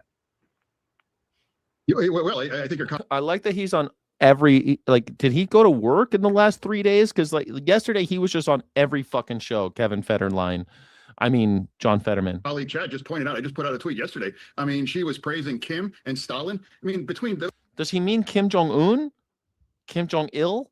Lil Kim? Is he talking about Lil Kim? Lil Kim. She's a mixed bag. I mean, Lil Kim. Did she help kill Tupac? Did Lil Kim help kill Tupac or not? That's, I think, all we need to know about Lil Kim. Those two men, 100 million, people murdered, like some of. Okay, he's talking about Kim Jong-un, who has been praised by Donald Trump. What do you mean? You kiss Donald Trump's ass every day. The most evil and terrible people, in the world or in history. And she was praising them, saying we don't have enough of their books, in our libraries. And of course, she deleted those things. But this is not ancient history. This is all recent views that people like this we are electing. And on this network, I've described it. I think it was with Jesse. I said, our party's becoming an orgy of socialism. And I think I've been. Colorado University alumni for Palestine. Oh, she went to CU. Look at that. And she's sitting in a tent and she's protesting the occupation of the Palestinian nation. I mean, it's called freedom of speech. You hate her for having freedom of speech. What do you hate about this woman? I'm crushing on her hard. I think she's great. Vindicated to see the way these elections are working out. And now I'm watching the Colorado one, where she's the one person who refused to describe someone firebombed a group of Jews in Boulder. Kim Kardashian body count. Oh, Brian Santos, that cracks me up. It's Kim. He's talking about Kim Kardashian. Her body count's out of control. I mean, she got famous for doing that porno with Ray J. So, I mean, sorry, a sex tape, not a porn, even though it was a porn. The sex tape. It's a sex tape. Smoking Blondie says she's got a great smile. Yes, she does. They hate her for winning. I guess so. I think she makes me want to move to Denver. I was thinking about moving to Denver. I chose Albuquerque because it's so cold, but maybe she can keep me warm. Daria Lisa Chevalier, maybe she'll want to keep me warm in Denver. I don't know. Hey, you want a slightly used revolutionary, Daria Lisa? Are you in the market for a pre-owned, slightly used, very loved, formerly loved revolutionary? And she refused to call that anti-Semitism and just responded by saying, well, we really didn't know what their motivation, why they just set a bunch of Jews on fire. Well, so we're watching Colorado too, and then later this summer we're going to watch Michigan, where there's a Senate race there that could Michigan too, another bit of a tremor. That's right. Also Maine. We'll double back on that some other day. Listen, Pete Hustle. That's right, as you call him, Graham Plattner. Yeah. On the National Mall right now, you've got the Great American State Fair, but these states have opted out: Illinois, Connecticut, Maine, Massachusetts. How is this guy going to sit with Graham Plattner in his party and he's going to caucus with him in the Senate? Plattner and this piece of shit. I guarantee you, talk about Big Ten. It is a Big Tent. It's got Fetterman and Plattner, and they don't like each other, none. Oregon, Pennsylvania, Rhode Island, Vermont, Washington State, and North Carolina. Now, in Pennsylvania, you got together with Dave McCormick, the Republican senator, colleague there in the Keystone State, and you said, we'll figure this out. Now, what the states were saying is that the organization did not give them enough time. Is Daria Lisa, hold on a second. Is Daria Lisa Chevalier married? I don't know. Is she married? Is she married? Is she married? No, she's not. Daria Lisa Avila Chevalier. There's no public record to say that she is married. Ooh, I don't know. Without any mention of a spouse in all of her campaign materials, profiles, and media coverage, no mention of a spouse. I don't know. Maybe I got a chance. Maybe I should move to Denver. She's just someone that I like. I just think that she's cool. Maybe she's vegan. Is she vegan? Oh, fucking ask that. Daria Lisa. Is Daria Lisa Chevalier vegan? I don't know. Is she vegan? Yes, she's vegan and supports animal rights. While she doesn't frequently broadcast her personal diet on the campaign trail, she earned the official endorsement of Voters for Animal Rights during her historic 2026 run for New York's 13th congressional district. Oh, she's not in Denver. She's in New York. I forget. I'm getting them all confused now. Kiros is in Denver. She's in New York. She's vegan. She won the key endorsement from Voters for Animal Rights. She frequently celebrates the advocacy of local animal rights groups and relies on plant-powered vegan volunteers to help canvass across Upper Manhattan and the Bronx. What am I doing here? I need to go.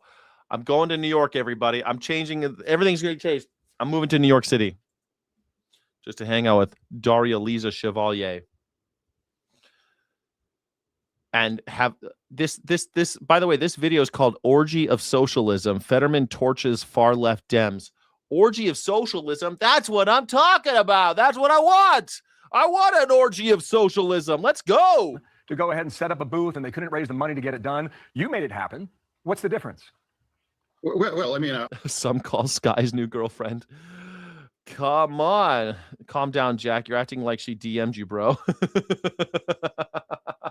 I just wanted to find out if she was a hypocrite, because that would be a deal breaker. Maybe she's not vegan. Just coincidentally, my good friend, Senator McCormick just texted me a couple pictures of how great it's looking down there too. And now Tim Reed says I should ride the subway. I love riding the subway. Have you been to New York? I love riding the subway in New York. It's great. No one ever messes with me on the subway. Maybe it's because I'm 6'5". I weigh 245 pounds. Maybe that's why. I'm just too big. No one ever messes with me on the subway. I always have a good time. I'm always on the subway looking at people. I look at people like this. I'm doing this on the subway. I'm holding the thing, you know. I love New York City. I'm going there soon. My friend lives there.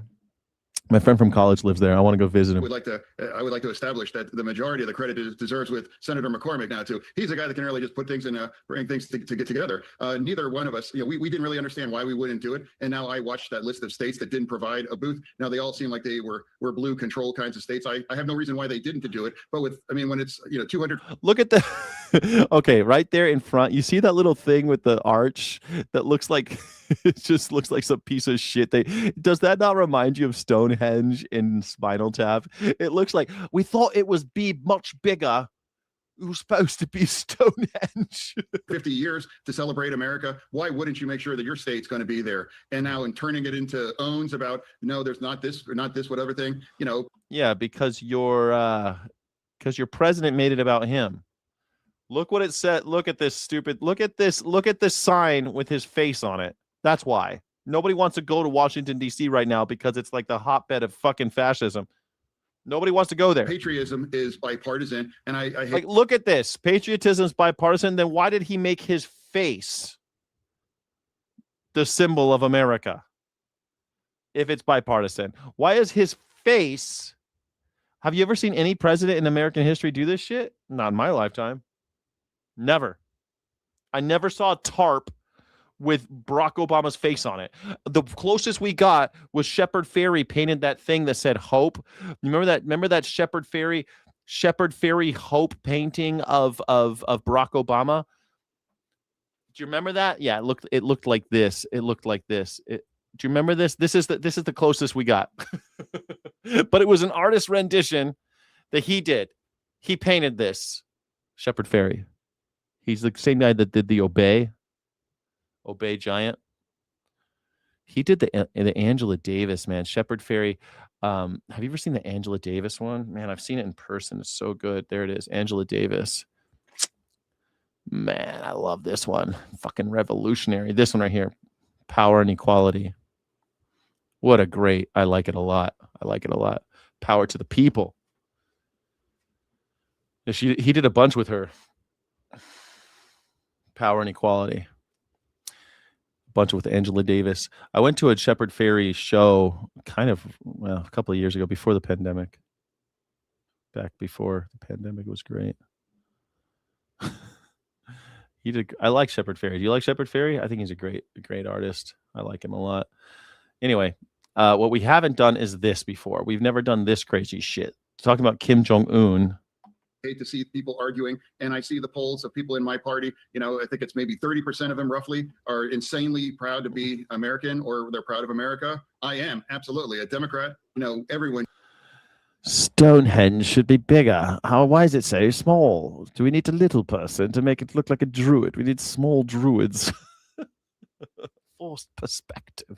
6'5", blue eyes, YouTube. Should be insanely proud to be American and grateful to be American, especially as now we're approaching our 250th birthday. Right. I mean, only a few small little things that happened in Philadelphia 250 years ago. I mean, small details. Senator, thank you so much.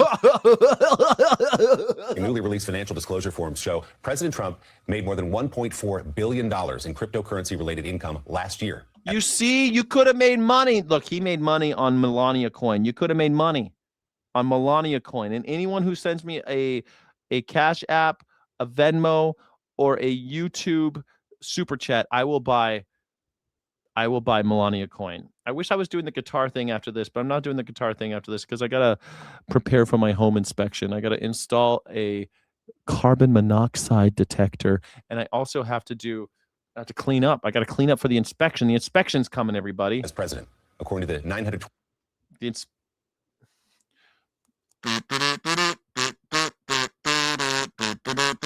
Ooh, ooh.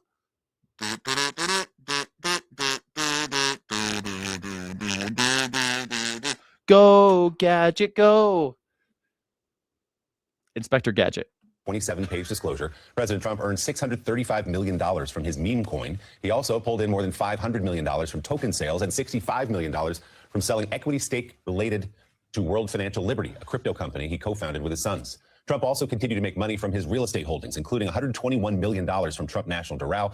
Wow, look at all the money he made over at Mar-a-Lago. 77 million with all of those foreign dignitaries and rich people going over there to stay. $77 million from Mar-a-Lago and $39 million from Trump Tower, Chicago. He made $80 million for suing YouTube, CBS, Meta. Forums show another $80 million coming in from various legal settlements with companies including Meta, ABC, CBS, and YouTube. When asked for a statement, the White House responded that Trump, quote, proudly made the United States the crypto capital of the world, adding the president never engaged in any conflicts of interest. Forgive me for chuckling through that, Anand. This is staggering. Yeah, Melania coin. What's that Melania coin? What is the price of Ethereum today? Woo! $1,600. Wow. It was at 4,000 before he, let me see real fast. Let me put the 5-year mark up here. It's the capital. Look what he's doing. He's doing great. Look at this. Okay. It was up here in August. Where is that? It's almost $5,000. Damn. I should have sold. On my Ethereum. I would have made a lot of money. And now, boom. Damn. Over during the Biden years. During the Biden years, it was almost to 5,000 as well. And then, oh, God. Ugh. Ooh. 2024. That's under Biden still. Biden. Still going pretty well. Biden. Doom. Donald Trump all the way down here. Remember when they said buy the dip?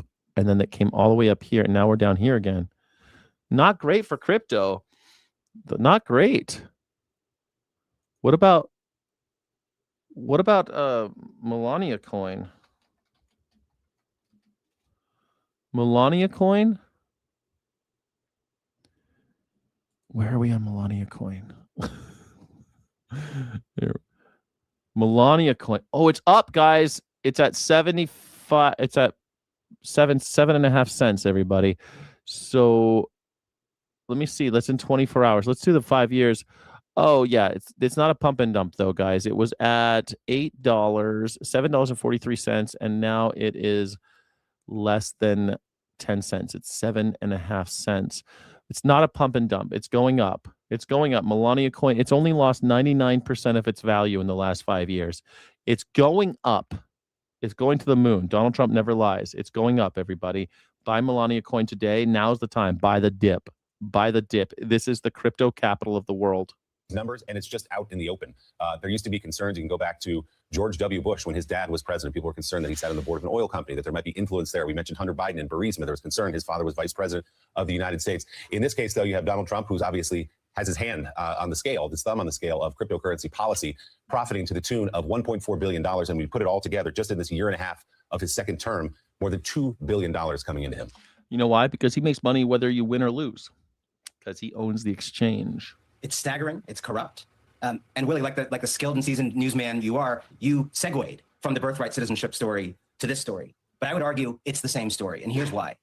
What the story about this corruption and self-dealing is what is really going on in the United States. The fleecing of the United States by this president and his cronies and his oligarch friends.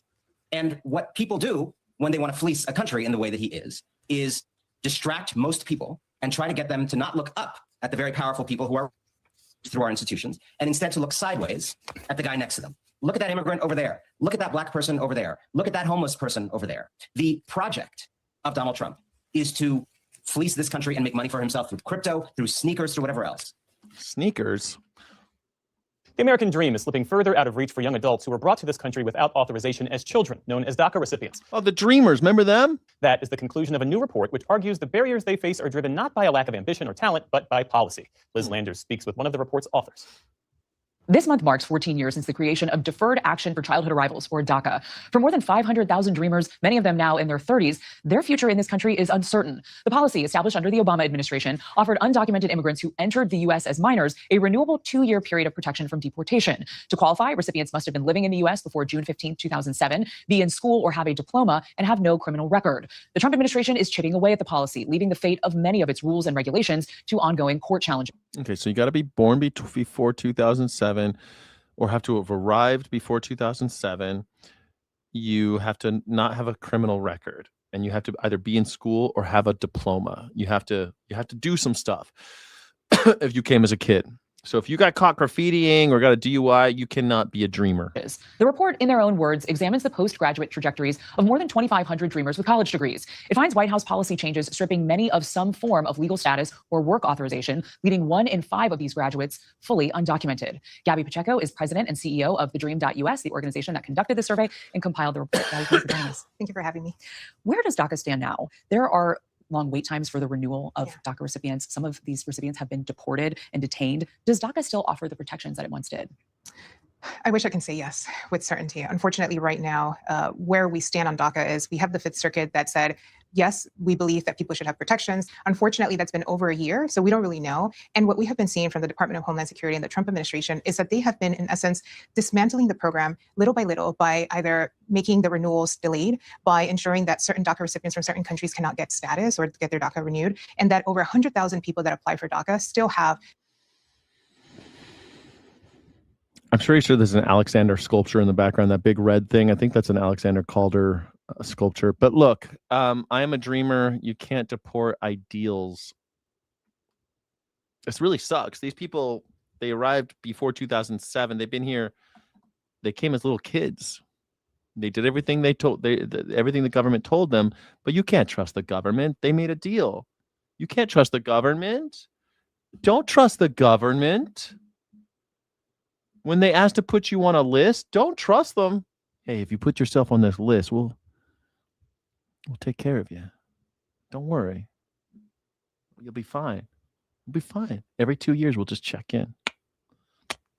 Just stay out of trouble, okay? You just keep your nose clean. Everything will be fine. Put yourself on this list.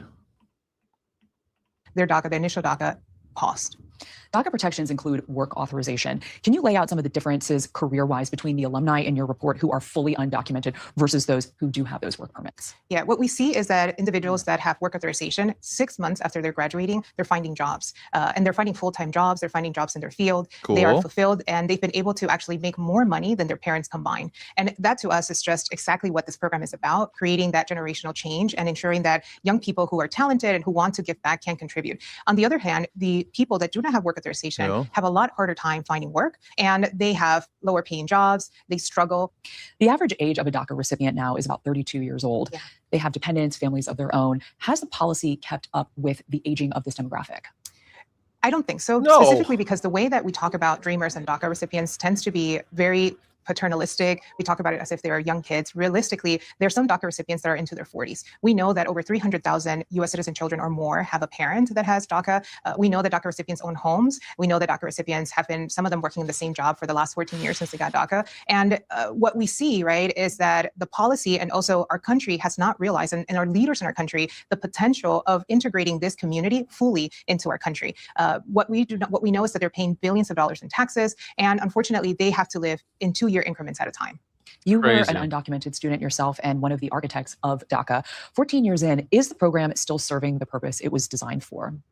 I would dare to say that the DACA program is likely one of the most successful immigration programs we've had in our 250 years of our country. I own my own home. I have been able to fulfill myself, right? I pay a lot in taxes and contribute. And this is a story of integration. I used to hear this a lot. Why don't you just make the line? And I'm like, there's no line. I will make the line if there were. The Trump administration has admitted to deporting dreamers and is openly pushing and advocating for dreamers to self-deport. How do these slow-walking renewals, the stripping of protections from HHS and other agencies, and barring this professional licensure increase the pressure to do that? That's so fucked up. Like, they did everything they got. God, that's so fucking annoying. They did, like, DACA did. These dreamers did everything the government told them to do. Got an education, got licensures, they got driver's licenses. Some of them are truck drivers. They did everything they could. They did everything they were told. And now Donald Trump says, no, DACA recipients can't have commercial driver's licenses, for example. And so these people who have dedicated their lives to this country, paid their taxes, stayed out of trouble, never committed a crime, and they've had families, they own homes. They did everything they were supposed to do. And they're getting shafted because they're immigrants. And they didn't even choose. Their parents brought them here when they were infants. They were babies when they got here. Donald Trump hates children. MAGA hates kids. MAGA hates kids. There's a t-shirt in the merch area for MAGA hates kids. They hate them. you see rising pressure on Dreamers to self-deport. I think that is the point of what they're trying to do. And it's a bit confusing because what you hear from the mouth of the president about Dreamers is very positive. Republicans are very open to the Dreamers. You want them to be able to stay. That's what you're saying. I do. I want to be able to work something out. He understands the issue. He says he wants to do something. Yet the policy and what we're seeing coming out from the administration and the Department of Homeland Security is completely contrary to that. And the solution is right in the hands of everybody, but yet nobody wants to do something about it. You've been advocating for these legislative changes. Do you think that Congress is going to do anything? They have to. And it is up to us to use our voice to push members of Congress to take action and to take action sooner rather than later, because as we see, people are suffering, people are getting deported, people are losing their jobs, and this is not good for our country. They're splitting up families, people that were born in other countries for sure, but they got here and they've been here for a long time. Why the hell is this still? It's shocking to me. It's shocking to me that we're allowing it.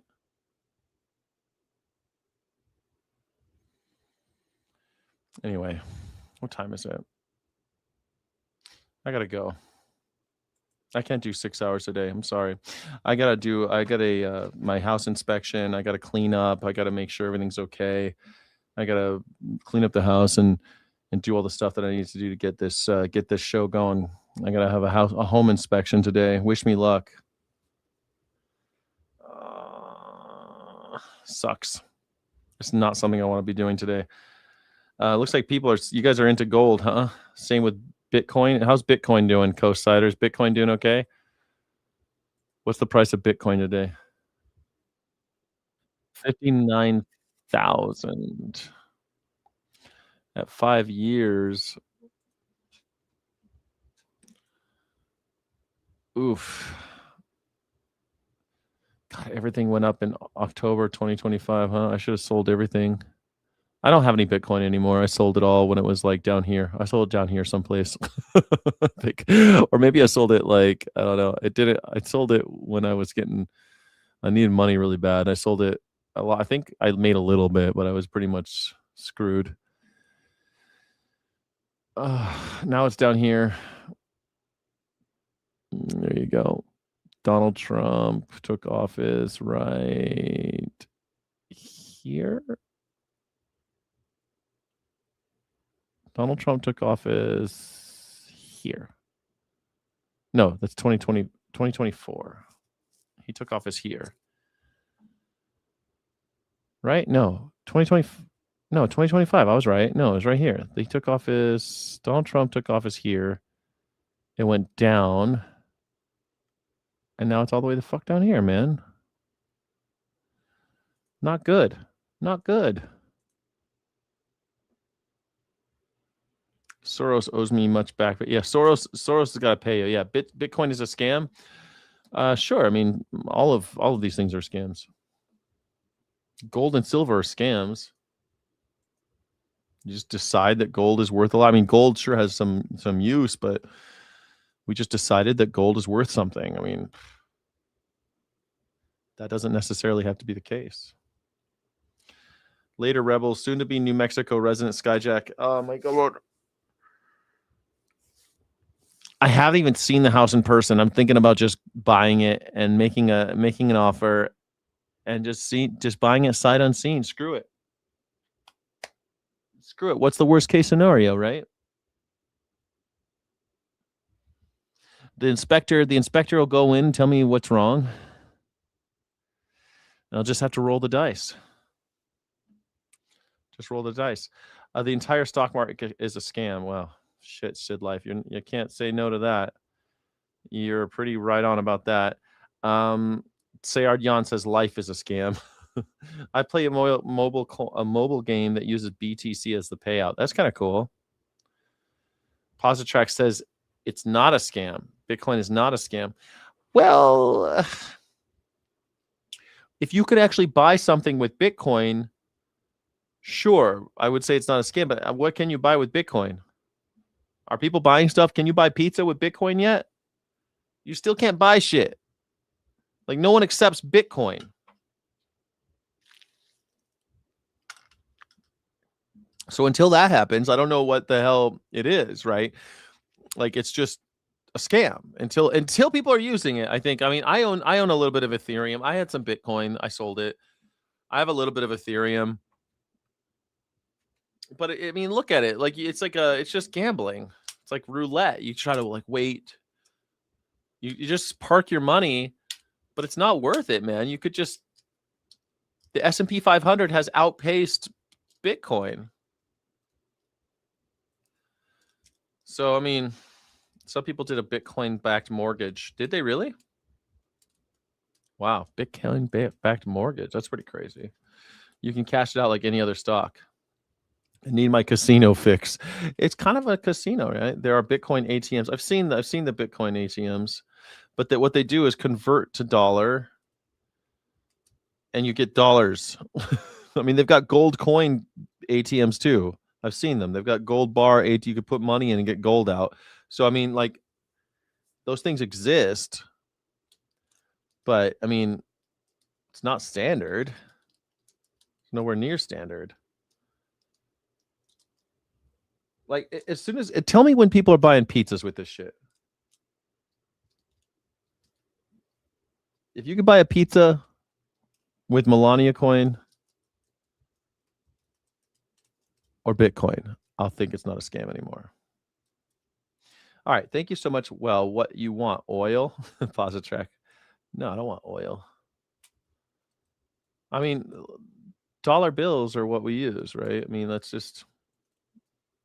I'd like the dollar bill to be worth more so that my buying power goes up, that what I have in the bank goes up, my house prices go up, everything goes up when the dollar bill does well. When Bitcoin does well, who does that benefit? Not me. No one I know.